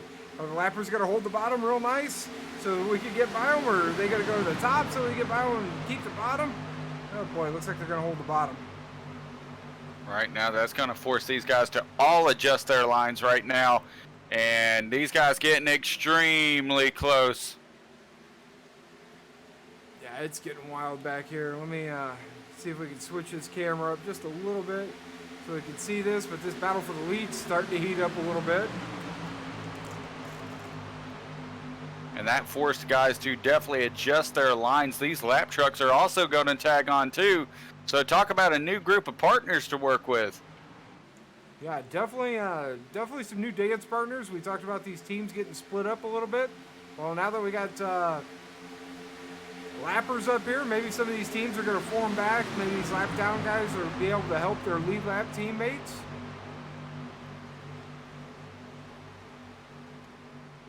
And right now, you can see that pack there, back single file. A great transition for these guys as we are about 3 laps away from the start of that pit cycle.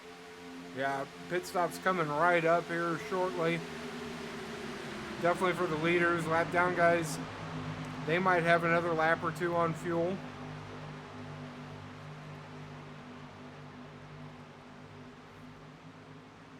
Right here, we saw an instant there on the initial pit entry and pit cycle from these guys. Wonder if anything else is going to happen, as right now the 64, I have to say, if there's somebody you want on your back bumper at the end of this one, it's definitely going to be that 64 of Ed Robertson. I don't think he has let off anybody he's been behind so far in this race. Now, Ed does such a great job at this super speedway racing. He knows exactly where to push. He knows how close to stay. Ed does a really good job here at the super speedway racing. Well, right now he is stuck to the back of that 18 like glue and has not let off, and that's been the consensus for him all race. But as these guys cycle around, I expect not this time, but next time by, we might see some takers. Yeah, absolutely. Pit road's about to get busy.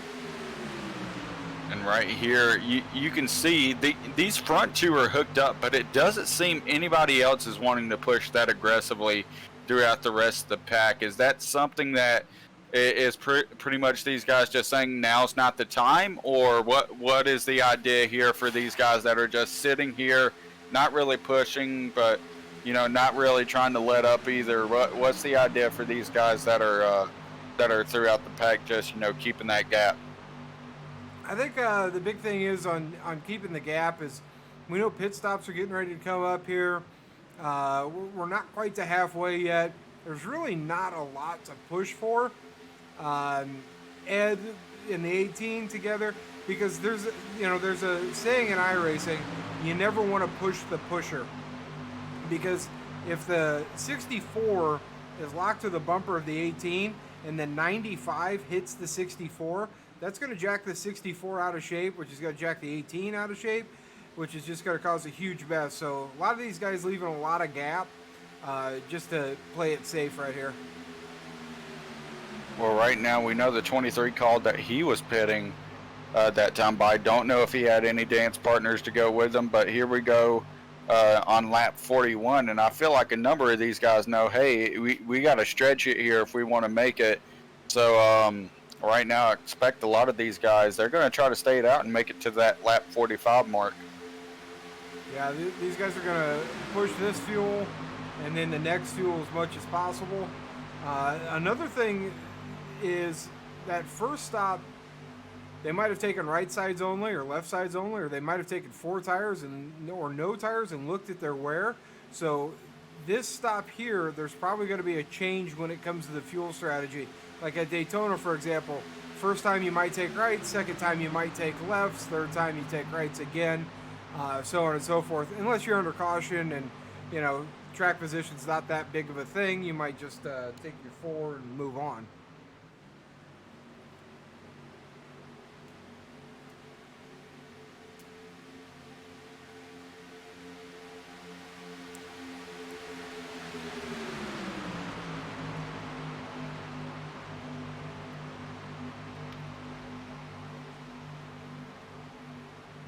It should be this time by that we start seeing pit stops. There they go. Most of the lead pack down pit road. Anasagat gets a really good run. Ooh boy, 27 gets spun around on pit road entry. Caution's out. And that is big. That's the first. That is the first caution we've seen today, and now that's going to make things interesting. And you gotta wonder what happened right there. He was getting checked up, and I think it was right now I can hear over radio comms. He is not too happy, but it looks like he may have just locked up, got it out of control, and he came across the front of the 88 there. Tough break, man. Get down to pit road. You know, I talked about it's not hard earlier. I think I jinxed the green flag pit stops. Because we are 2 for 2 with an incident. Well, right now, this one's going to be the one that brings out the caution. And now, does this help the guys that went down pit road, or does it hurt the guys that went down pit road? I think that's going to be the big question we see here. I got a feeling this is going to help these guys. They've come in, they've made their stops. Pretty much everybody stayed out. They're going to have to stop. You know, this is the first batch of green flag stops. That's the first batch of guys going down pit road. So it's pretty much going to cycle out the way it was going to cycle out.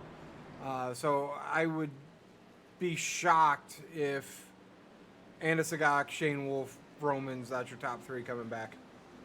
Well, the idea for these guys, I mean, this leaves a lot of different strategies for them. Is that do you go back in and take 4? I don't think we've seen anybody go down and take tires. I think it's mostly been fuel only. But do you come down and take 4, and to be secure, like a lot of these guys were trying to extend it for, do you come back in and top off once again and see if you can't make it to the end? Or is it one of those situations, hey, I'm staying out, I made my bed, time to shut the engine off and just coast around? I don't think tires are going to be big into play on this. You might see some guys towards the back of the pack with coming to 1 to go. Come in for just a quick splash of gas, because we're going to get, hang on, let's see here. We're on lap 44, right? Yeah. And we're going to get at least 2 laps of caution. That's going to put us 46. Caution laps, you save a little fuel on. So, I mean, call it 46. And then the 20 deal, I mean, you got to get to 50 to hit 70. You might see some guys from the back come in just for a quick top off, but I wouldn't expect much of it.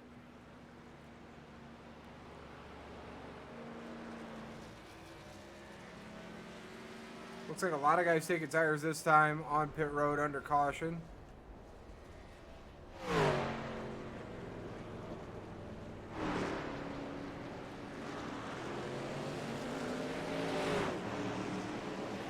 And right now, these guys that are exiting, is this going to be? We saw these guys get single file here in the first lap, in the first few laps, or in the first half of this race. Let's just call it a halfway stage. Are we going to see these guys get a little bit more aggressive? We only got 45 more laps, a little less than that once we go back green. It might get real exciting really soon, especially with this restart. They're gonna double them up, 2 wide, all the rows deep. This might get real exciting real soon. You know, they've talked for years. I think it was DW that first said cautions breed cautions. We might be seeing another caution here fairly soon, boys. Oh Lord. You know, I'm just letting you know. Letting you know that you can expect it. And if it doesn't happen, which I hope it doesn't, we'll be happy.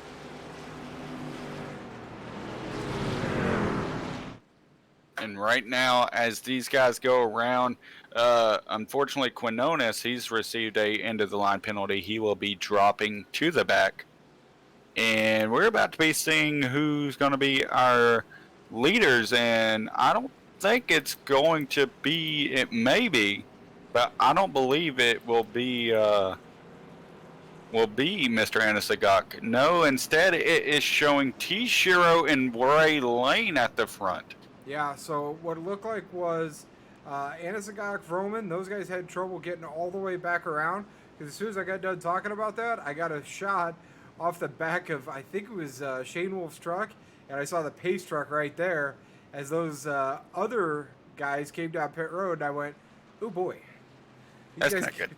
These guys gotta make it all the way around. This is trouble. This is trouble right here. Well, right now it looks like we do have 23 guys on the lead lap. Right there, 24th on back to 37th.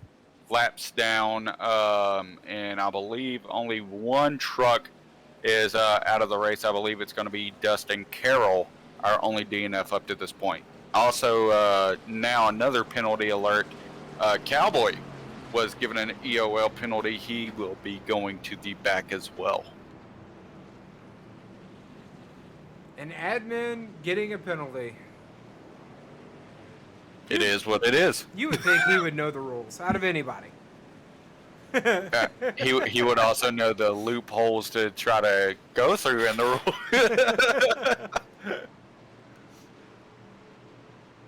But these guys, they're getting set. I believe the lights are still on the pace truck, or we may be going green here. Are we going green? I think we're going green. I think Okay. the lights are out on the pace truck. We're not super organized here, so we might be getting a delayed caution, go another lap. And we are. It's just came out now. The lights have came back on. There we go. Lights back on the pace truck.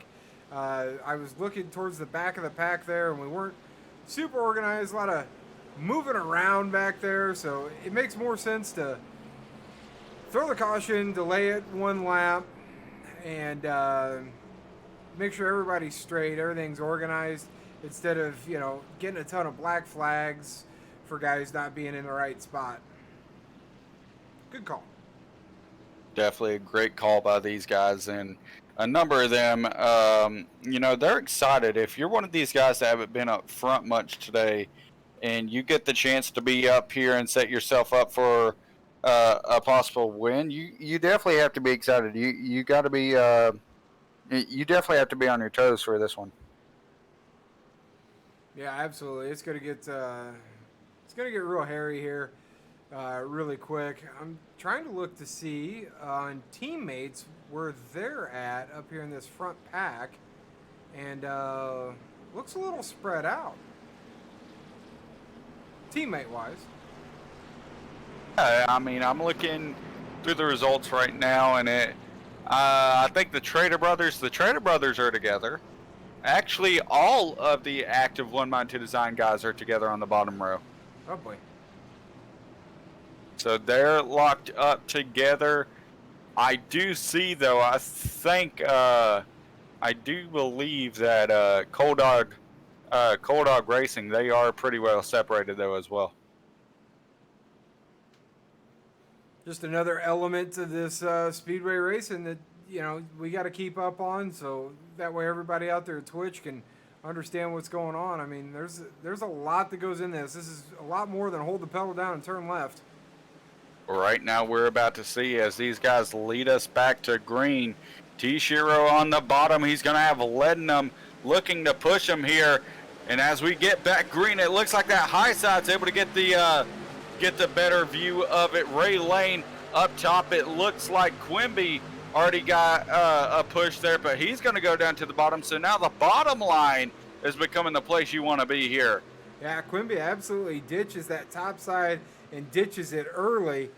He's decided he wants to be on the bottom, but you see Cole Snyder, Ray Lane trying to work the top side. Whoa! Here comes the 16 as well. He just slingshotted to the outside.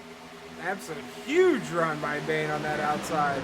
Unbelievable run right there.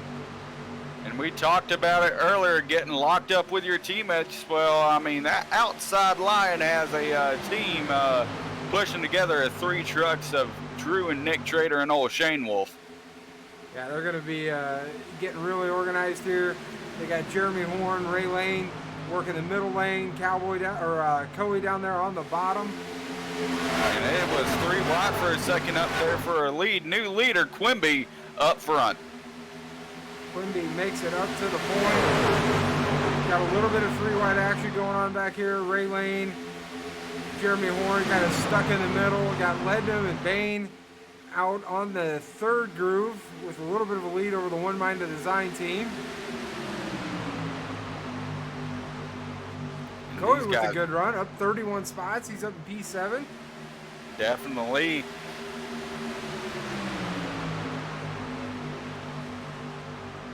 And now he is, he's definitely trying to make moves. We got guys throughout the pack here all trying to get organized. And right now it looks like those One Mind to Design guys, they've said, okay, now's not the time. We're going to go to the back here. They see the craziness that's going on in front of them. They said, nah, not ready to tear up our trucks just not yet. Yeah. We're cool. We're just going to go hang out. You guys have fun, though. You guys go have fun.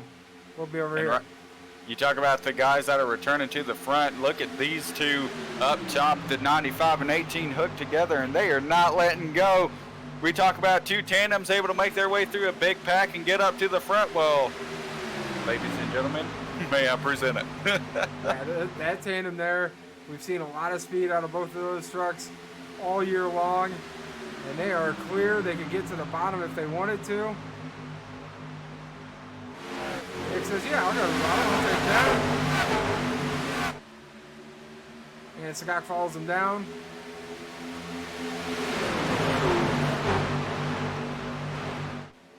And right now, this may be a chance for those guys to try to pull away here. If they were able to get through the pack just tandeming, I could imagine they could try to pull away too. Yeah, they're going to do pretty good here. That top line got really, really squirrely coming off of 2. Leadnam, T-Shiro kind of got a little sideways. No contact. Everything's all good. But they're definitely going to lose a little ground to the bottom line here. Leadnam and Bain working hard. They got Robertson pushing them. And this high side, it's coming back to bite that bottom side here, though. As right now, it looks like the 2 leaders are even. Yeah, they are really close. Leadnam's got a really strong truck up there on that top side. If Bain could give just a little bit more of a push in that 16 truck, they will be right there to the point. Here they come. That bottom side, it seems that with these guys, 5 trucks in a row pretty much lined up there up top versus 2 trucks there on the bottom, basically. It seems like this high side's being able to hold its own pretty well so far. As like I said, they got guys lined up about 5 on back versus a tandem of 2 on the bottom and a little bit of draft help behind them. Yeah, that's exactly what's going on here. So the high side's a lot better organized than the bottom is. That's where a lot of these runs are coming from.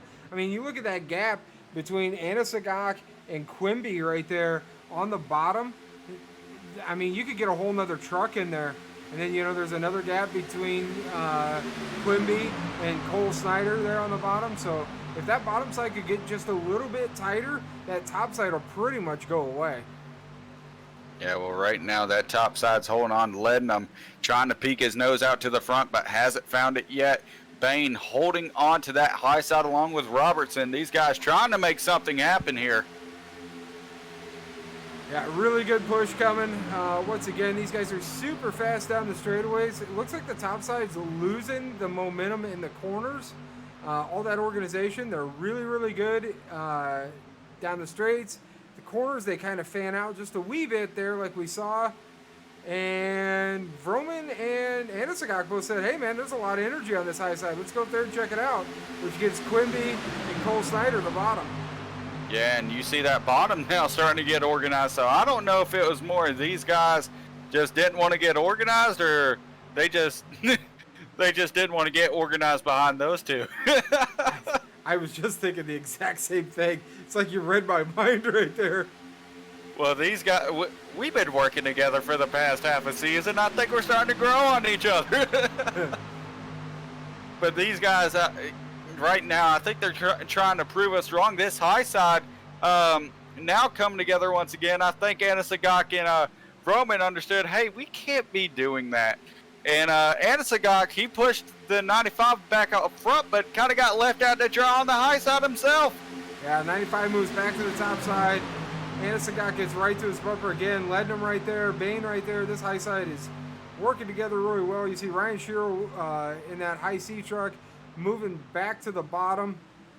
High side's definitely lost a little momentum here. They're about third place for the high side.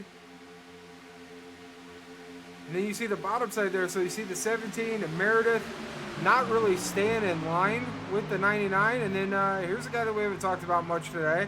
Paul Irvin in the 9 made his way up here towards the front.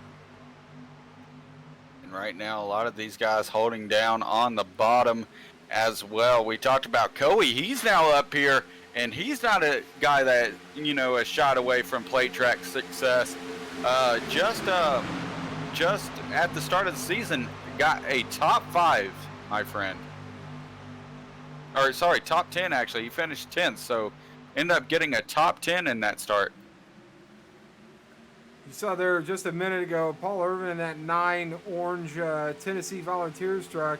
He wanted to move to the top side to work with Anisagak and Vroman. They were having none of it. Anisagak and Vroman, they're having their own fun. They said, Paul Irvin, we're not interested in this. Paul Irvin got stuck in the middle, fell back, but Irvin moved to the outside, found some help from Lewis Jr., and Irvin's got the third groove working up here now. Yeah, I think these guys have pretty much said, okay, that 95 and 18 combo is just too fast. Yeah, and I don't blame them. If I was a driver in here and I had the options to help the 18 and 95 or anybody else, I'm betting the field just because I know how fast this 18 and 95 are week in and week out. We talked about it in practice. I mean, could a tandem just get together and outpace the field? And I think we've seen that tandem. Yeah, that tandem right there is working really well together. The other one is Ed Robertson. If Ed Robertson gets a good leader in front of him, he's a really great pusher, as we know. That tandem would work really well. I mean, I bet Ed could lead, but all we've seen is really great pushing from Ed so far today. Yeah, and right now it looks like that bottom line's still trying to hold on that high side, getting some more help to it, though, it looks like, as they try to get reorganized. I was looking back here to see where Robertson was and who he's around. He's right behind the 16 of Bain, which we know that's a fast truck. I mean, if those two get an opportunity to get hooked nose to tail, I think those two could make a push towards the front. Certainly. I think right now these guys are just understanding that, hey, we still have a long way to go. Pit cycles are going to be interesting here as well, as right now we're on lap 59. And the next pit cycle, based on how the last caution was, I'm thinking we're looking at about lap 70, from anywhere between lap 71 to 78, I think we're seeing pit stops. Yeah, that sounds like accurate. I was kind of thinking 75 was kind of the number that I had in my head there. So, with that caution, there's a couple different things, a couple different pit strategies there with that caution, a couple different fuel strategies, how much could you save on that caution? The 9 going to the middle.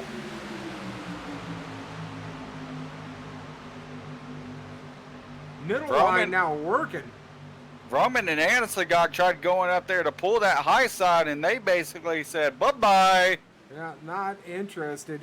So, Irvin working that top line now. Somebody looks like they're going down to the bottom. Yeah, that's going to be Nicholas Roman that went down to the bottom, and would you know it, who went down with him? Old Bain in that 16 right ahead of him. He moved his way down to the high side. And don't you love it? As soon as those guys get cleared out from the front, that high line just goes away. Yeah, it's gone. It's basically gone. I mean, Irvin fell all the way back to 14th. He was challenging for the lead right here last lap. So right now, is this a situation in which these guys are saying, okay, pit cycle's coming up, get single file? Or I didn't like how aggressive we were. We just got that tandem broken up. That's what we needed to do. Okay, bye-bye now. Yeah, I think the big thing was Coey going to work in this middle groove right here. Got a really good run. He's got some help. Got a third line up there with Horn and Shiro. And that help is a lot of good help, too. Robertson in line with him. Yeah, a lot of good help there for Coey. So we see Coey at point. Robertson dives down to the bottom.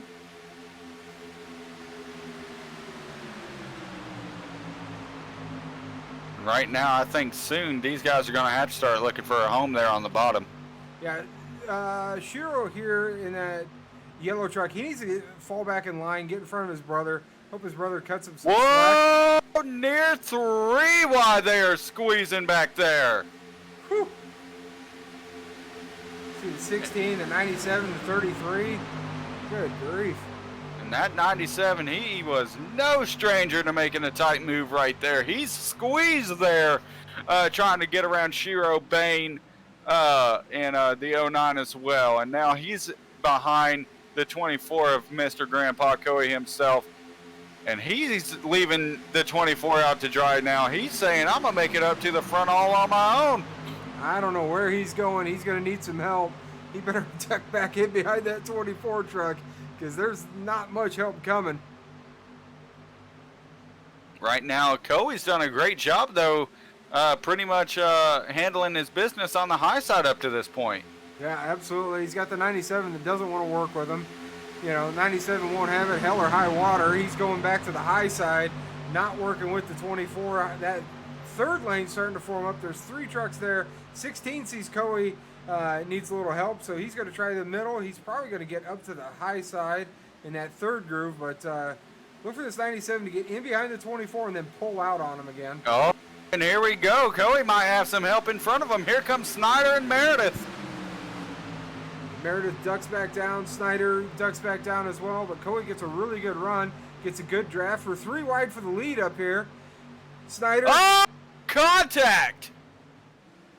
Coey, Might have been net code. Yeah, Coey and Klein getting together just a little bit in that second and third groove.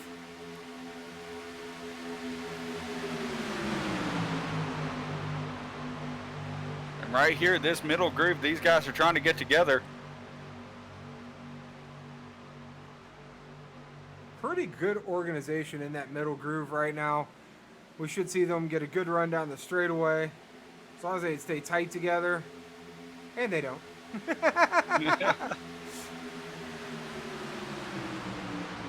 But right now, a few guys still straggling, trying to hold on to a high side. Coey, though, doing a great job leading. He's able to side draft a few guys back and pretty much staying up there around that 3rd and 4th position there on the high side. And a few guys saying, hey, we're pitting in. So that very confusing right there.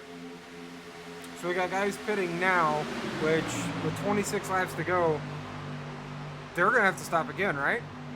That's going to be stop again. So it may actually be these guys may I don't know. You got 5 laps until you can make it the rest of the way. I don't know. Huge pack dives down to pit road right there. Yeah, big group going down, and now I've been waiting all day to say this. That 24 in that Eagles scheme, fly Eagles fly. Jim Coey out to the lead.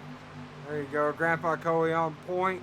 Good to see a strong run out of that 24. You got Lednam right there having a good run. Robertson right there. We know how good he is on super speedways.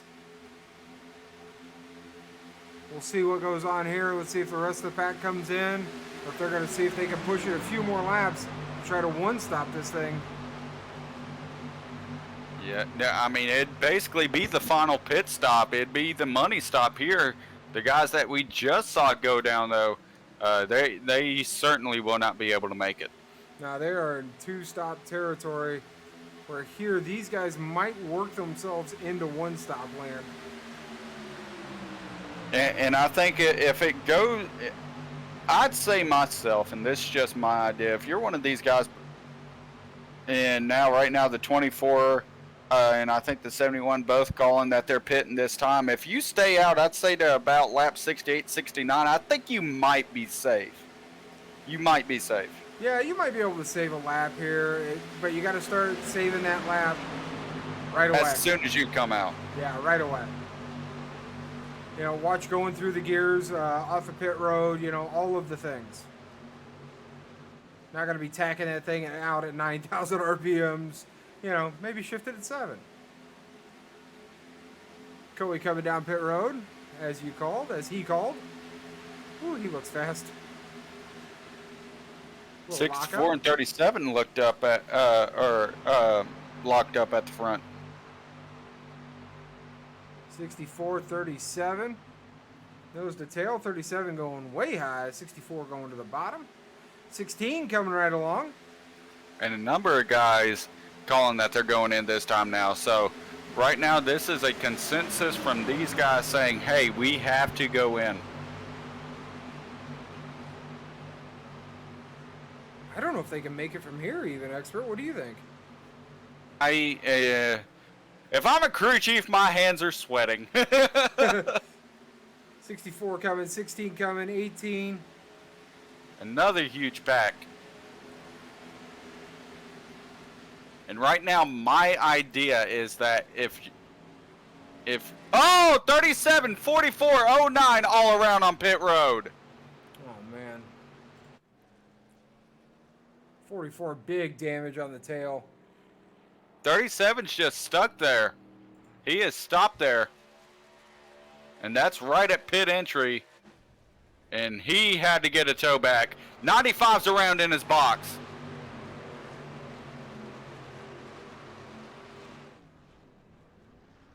So right now, that is a lucky break for a lot of these guys. And these guys that stayed out, I don't think there is any concern for them to make it to the end.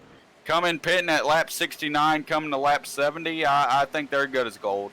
Yeah, I think Klein, Arnold, Litzenberger, as long as these guys can get on pit road safely with each other, leave pit road safely with each other, save just a wee bit of gas, I think these guys are good to go.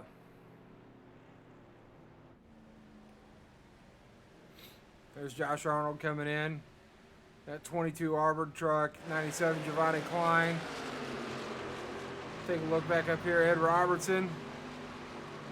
Catching Bain and Anasagak, who are going to most likely inherit the lead. Quimby super fast with the 98 of Quinones. Those guys are flying.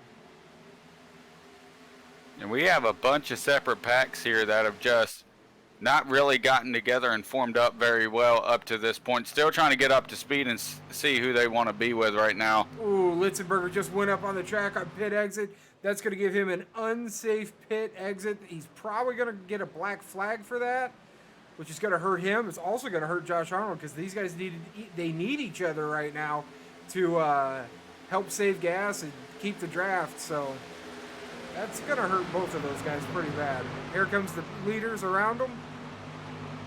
Let's see if Litzenberger comes down pit road this time. If he did get a black flag, a lot of times iRacing will throw you a black flag for coming up on the track too early.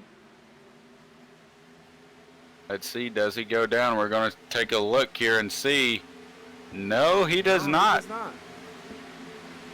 Hopefully he didn't get one. Hopefully for him, he didn't get the black flag there. But I wouldn't be surprised if he did.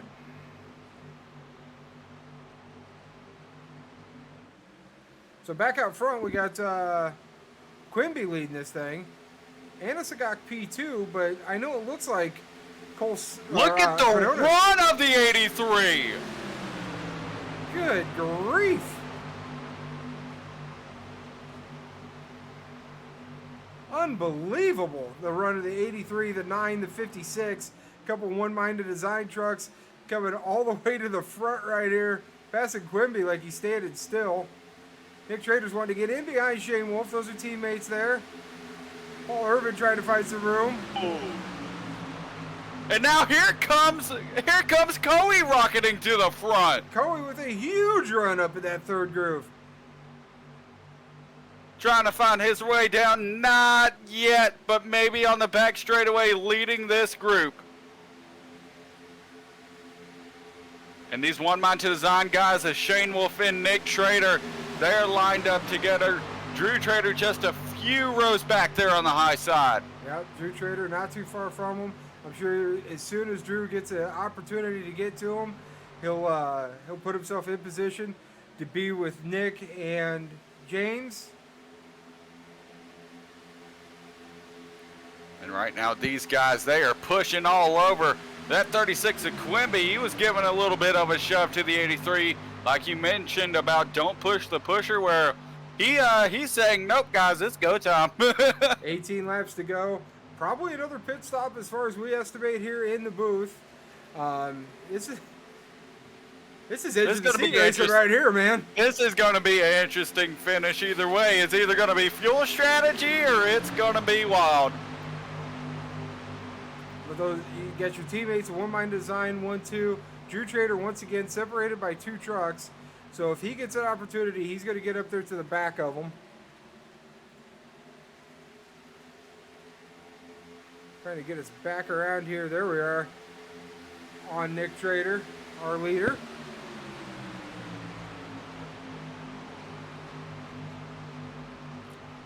You know, I was just thinking of something. If I decide to come race in this league, I'm officially changing my name to Nicholas. Oh, Lordy. I mean, it works, I guess. I mean, we've seen it work so far this year. But now 3 wide for second. Jeremy Horn looking to get in front of Quimby here. But you talked about going to the high side to pick up your teammate. That might not be the good idea, as here comes Coey. What a move and what a run to rocket him out to the front. And now to get grouped together, it's going to cost the one mind to design guys the lead. Yeah, they still got 17 laps to go, possibly another pit stop. But Jim Coey up there leading this thing right now. He's way up top. No remorse, my friend. No remorse. No, none at all. Jim Coey right out front. Jeremy Horn running second. Quimby running third. 16 laps to go.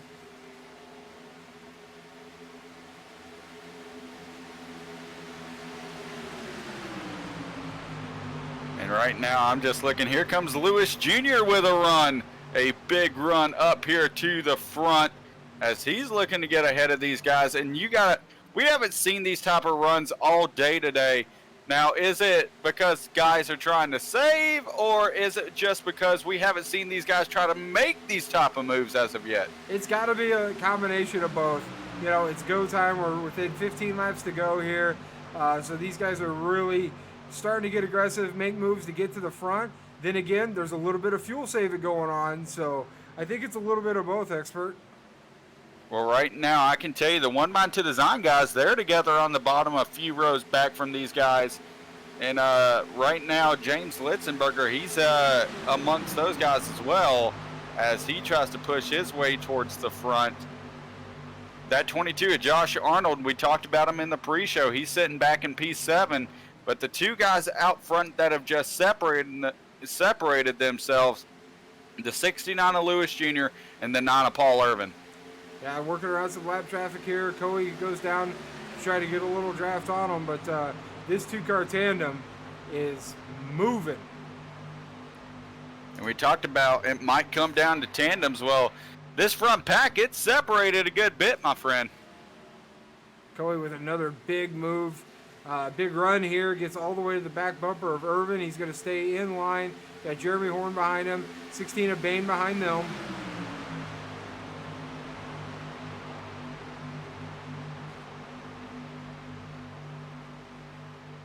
And right now, if you're one of these guys I don't think right now, based on we've seen the teammate thing, it's not working. So right now, I think it's all guys that they're fending for themselves at this point, and they're just saying, okay, it's time to go. Yeah, it's definitely go time. 13 laps to go. I'm very concerned about the fuel for most of these guys. Very concerned about the fuel. So we'll see what we can see here towards the end. But right now, man, this front pack is rolling.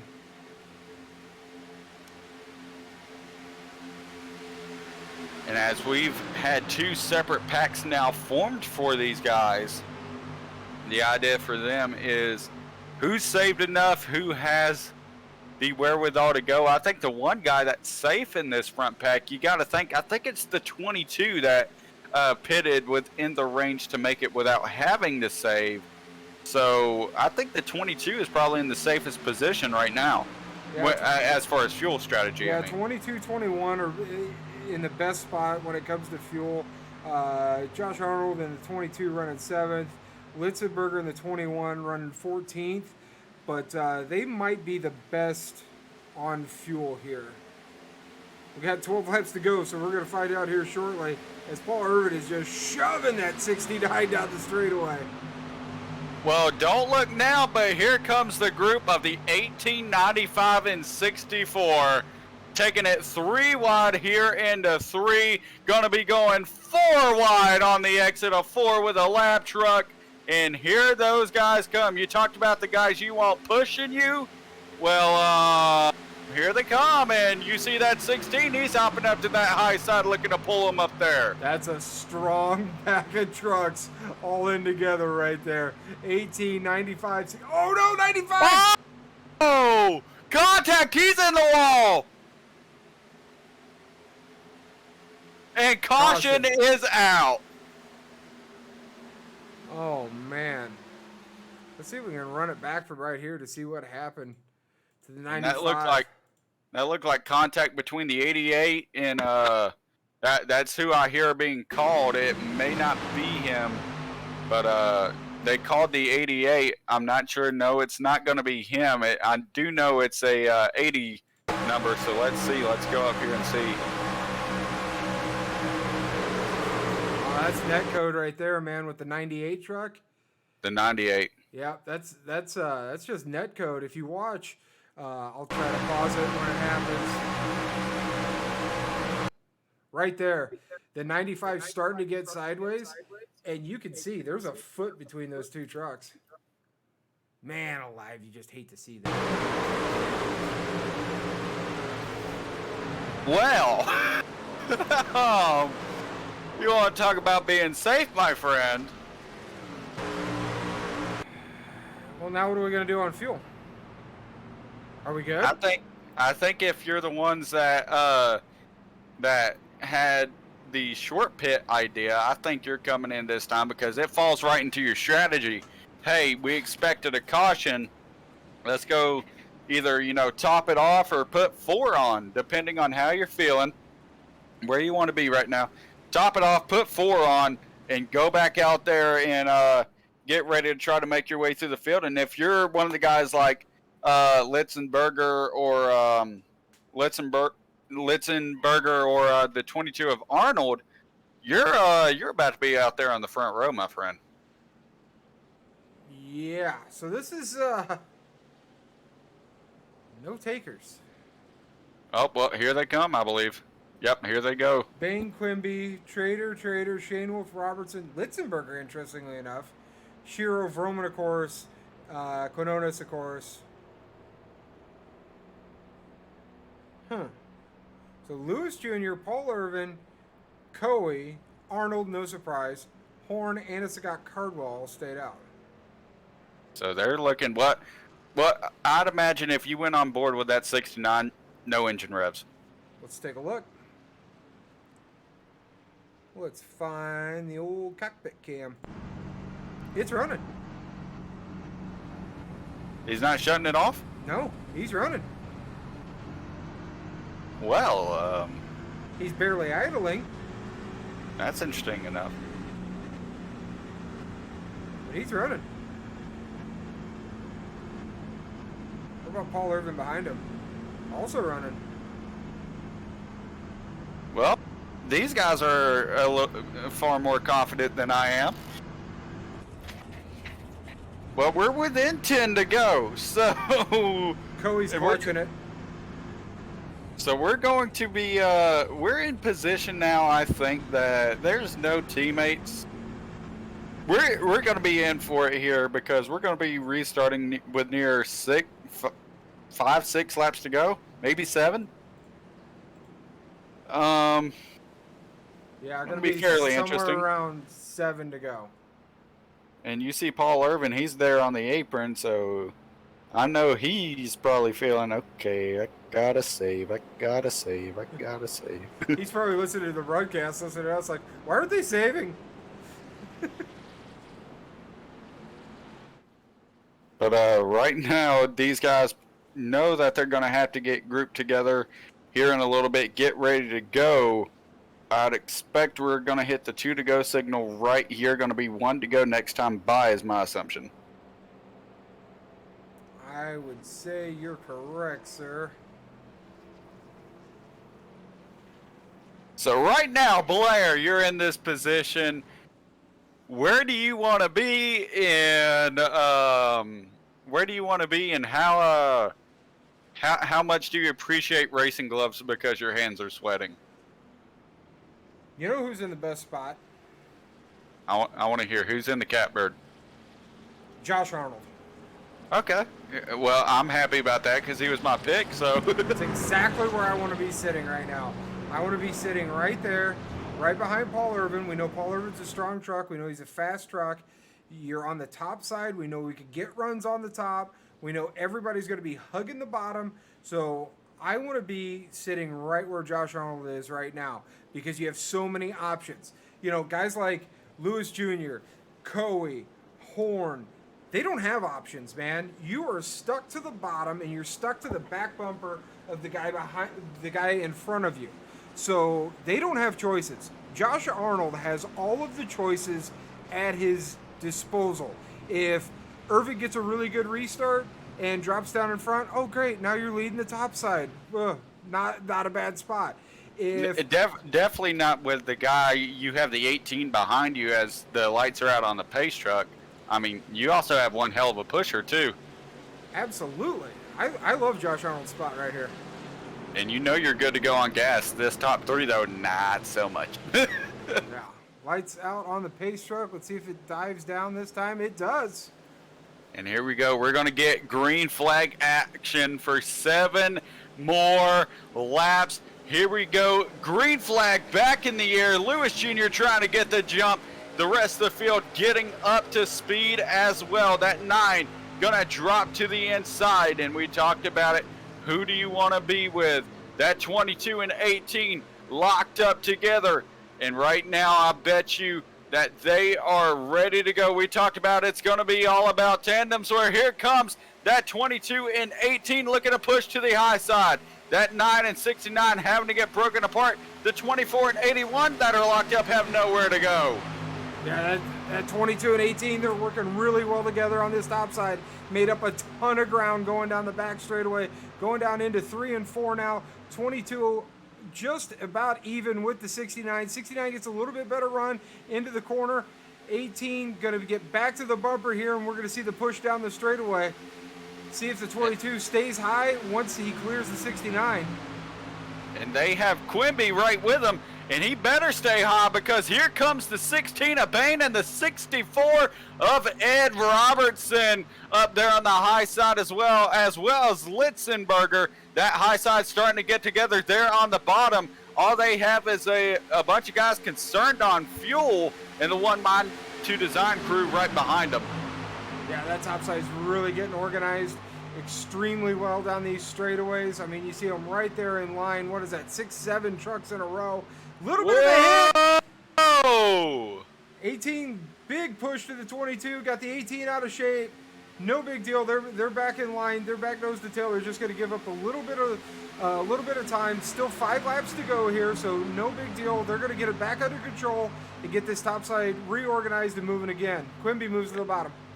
And I think that might have been a saving grace a little bit. Quimby getting out of the way. I feel like the better pushers to have is that 18, 16, and 64 right behind you. But that 18 saying, I can't stay behind you anymore, my friend. He's going to the high side.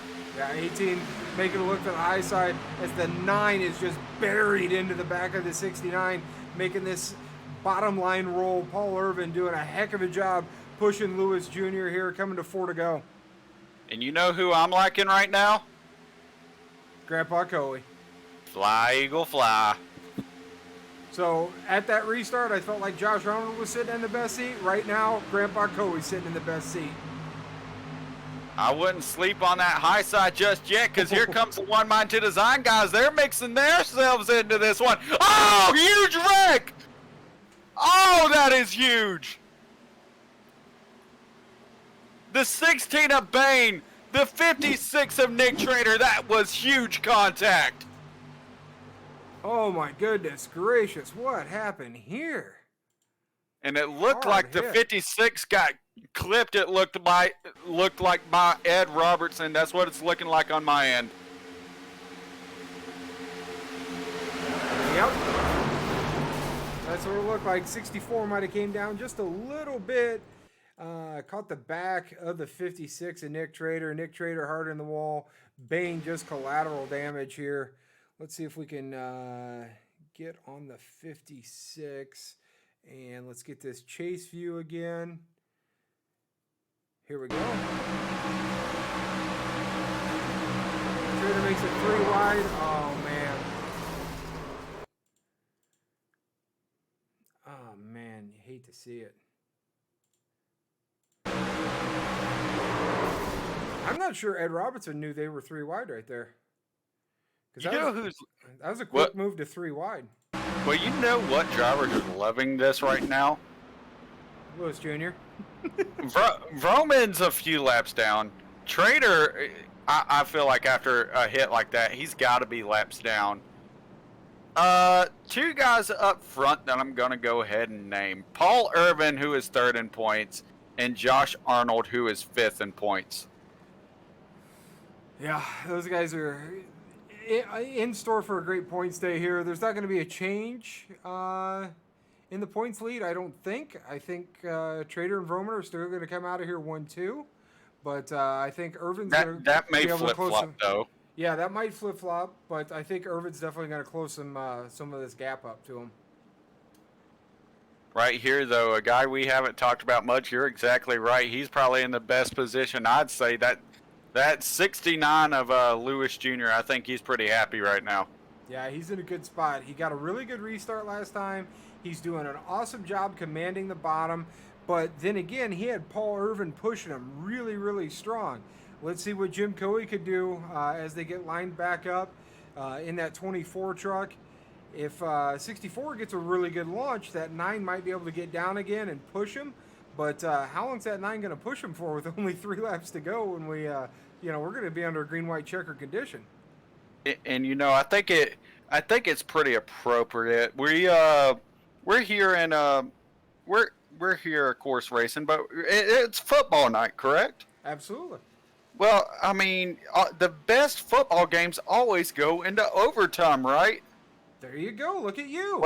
Well, I have 3 words for you, my friend. This race is going into overtime with a green, white, checkered. That was like 11 words. I don't. Well, it was the last 3 I was trying to get to. You know what I'm saying. Oh, okay. I'm with you. Yeah. 11 races in now, and we're still. NASCAR overtime, ladies and gentlemen. Love it. We get extra racing tonight. Yeah, we do. Right now, it's only 1 lap of extra racing, but it's still extra racing. Still extra racing. So that means it's going to end on 91, which is just a heck of a number in my opinion. Oh, Lordy. What? I like 91. What, a lucky number or something? It's my racing number. Well, see, there you go. Is it basically a yes to my question? Why else would you put it on the truck? Yeah, it's a great number. It's got a Awesome 9. number. It's got a 1. It's a good number. About to say, as soon as you were saying that scene from Talladega Nights, they're both verbs. It's awesome. Shake and bake, baby. Well, we're probably going to see a little shaking and baking here, and now it's going to be 92 laps, so that's great that these guys get to go. But we're getting lined up here, 1 to go, and we're going to see a little shaking and baking here from these guys in this last few laps. And unfortunate now, Litzenberger disconnected from the server, so he's not going to be able to finish this one. Dag nabbit. But we talked about who's in the best spot. Arnold's right back in that spot again, and now he's got the, I believe that's going to be the 83 of Shane Wolf right behind him. So when we talk about pushers, I think we have one of the most underrated ones right there in 6th. So I think that 22 might be sitting in another good position. Yeah, but another thing to keep in mind about the 83, his teammate in the 25 is on the bottom. So if he wants to get to the bottom, he might make a move to get down there, and Drew let him in. But with such a few laps to go, I think this teammate thing's out the window. If I'm driving the 83, Drew, I love you, gotta go. Drew said the same thing to James. And that 18 and 10th, he really has no teammates around him, but he's found teammates along the way. And here we go. 3 and 4, and you see that gap that 22 has. You got a feeling what he's going to do on this one. Oh yeah, this could get interesting. There's no could. This is going to be interesting. Oh, certainly. And here we go. That pace truck's going to pull off here, and who's going to win it? Green, white, checkered. Here at iRacing Superspeedway, we are going green once again, and that's 69. What a jump right there. Huge jump for the 69 on the bottom. Paul Irvin looks to get down. He kind of hesitates, which is going to stick him in the middle because Jim Coey's got a big run. So Coey's either going to have to lift and let him in or stick him in the middle. He gets down there, 22 on the high side, 83 right behind him like you talked about earlier. This is heating up here towards the front. Yeah, and here we go down the back straightaway. Here comes the 22 and 83. 81's jumping out there. So is the 25. So is the 18. All these guys getting set up as we go here through 3 and 4. That 25's going to jump up, try to start a third lane.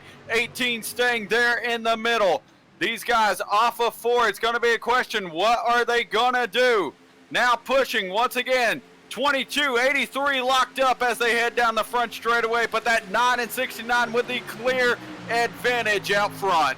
Yeah, final lap here. That 9 is just shoving that 69 down here into turn 1.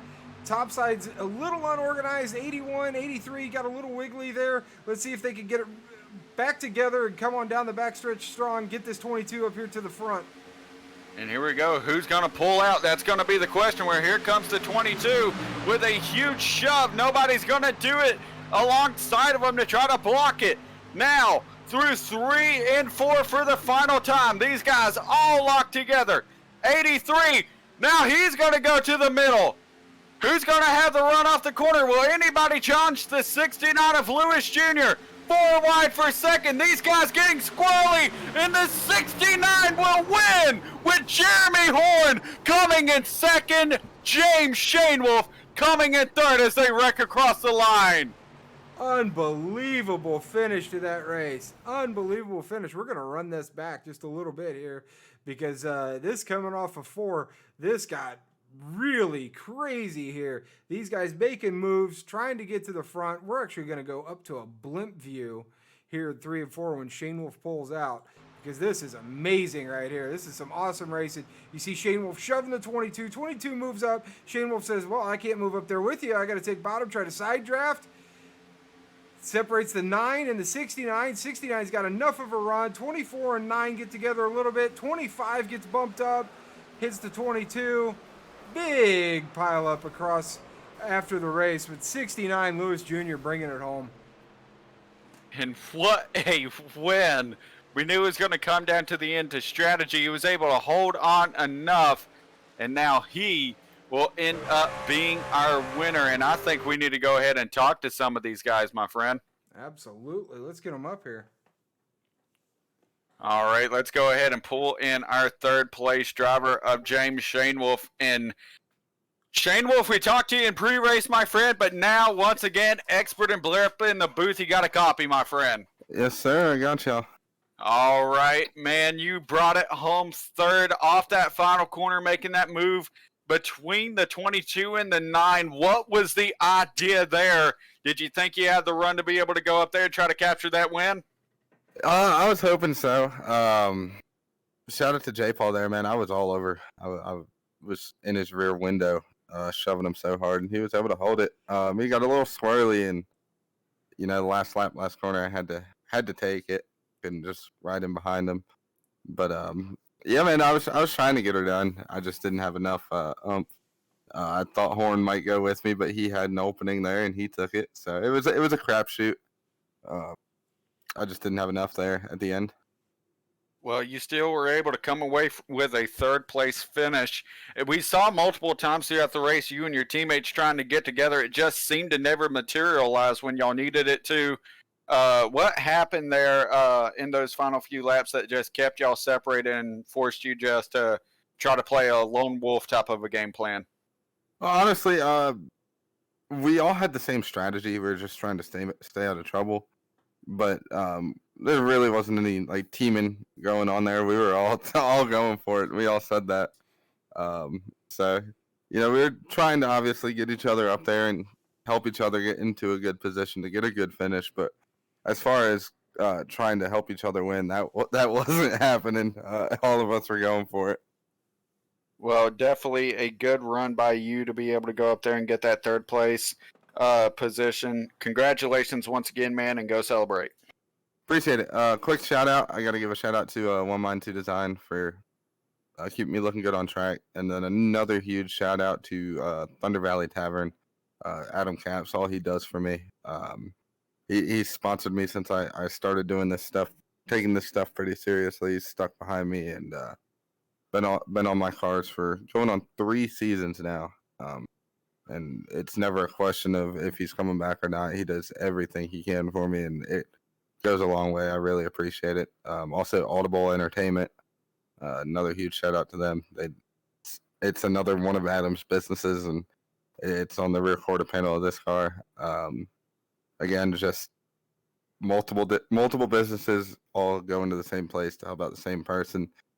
He's nuts for thinking I'm a good representative, but he does a lot for me, so it's very appreciated.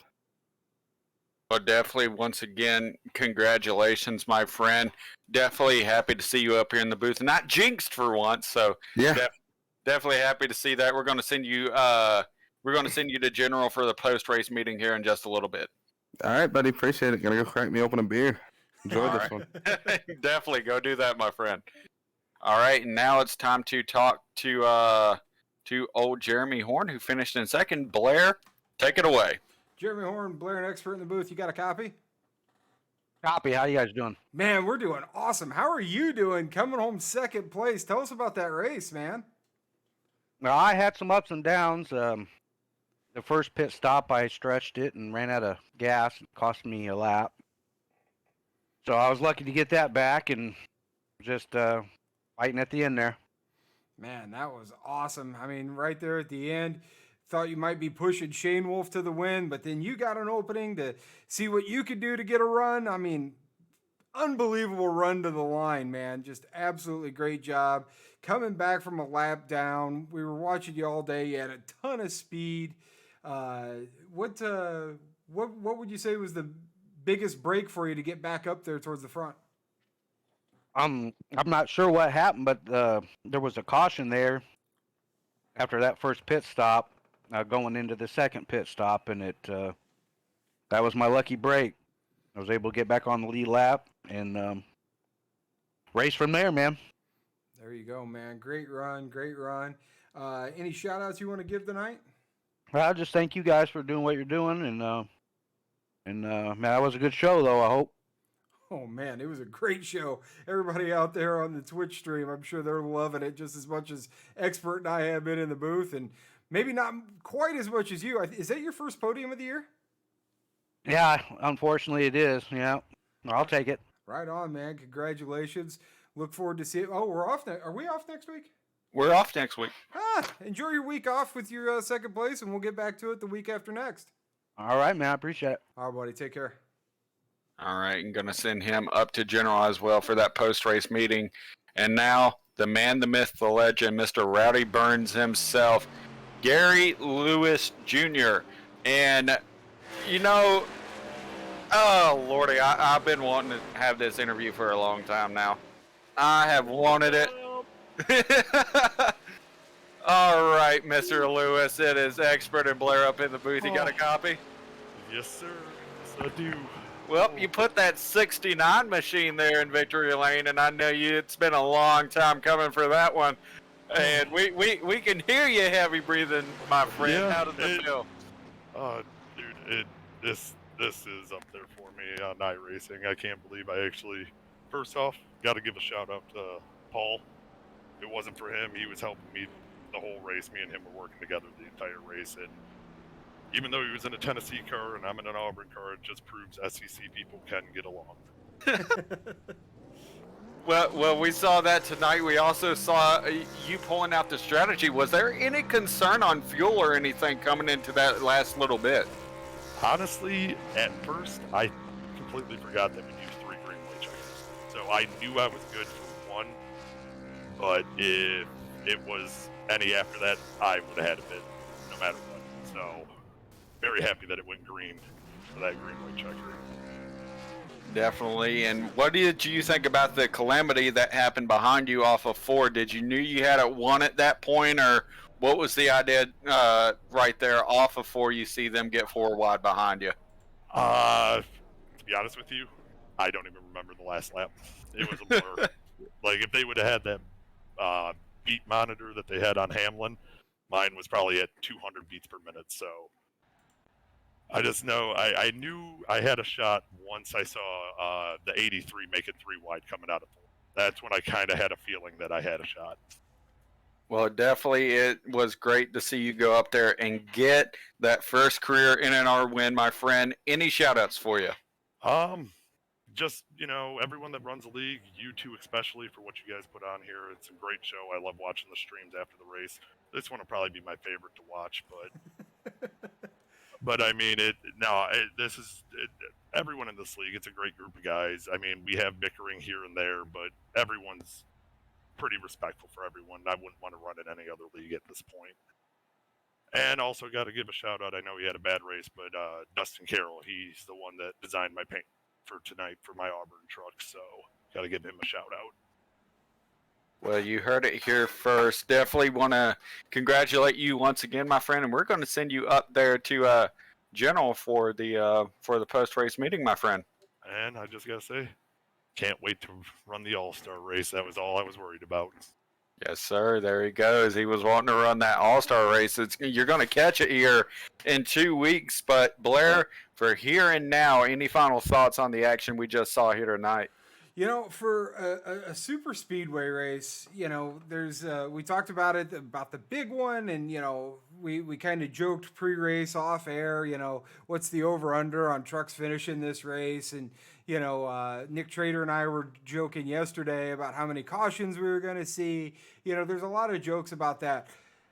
Man, were we all wrong. These guys, with all their give and take and how great this league is, I mean, what another great race. I mean, I was absolutely impressed with this race. Flag to flag action, big, huge runs, new players, comers, goers. I mean, what an awesome race, man. So super happy to be here again and looking forward to the All-Star race coming up September 13th. That's 2 Mondays from now. It's going to be on dirt. I'm not 100% sure what dirt track we're going to. I heard there's rumors There's rumors. I've heard a few different places. Bristol Dirt so far has been the biggest one that I've heard, which that would be a lot of fun.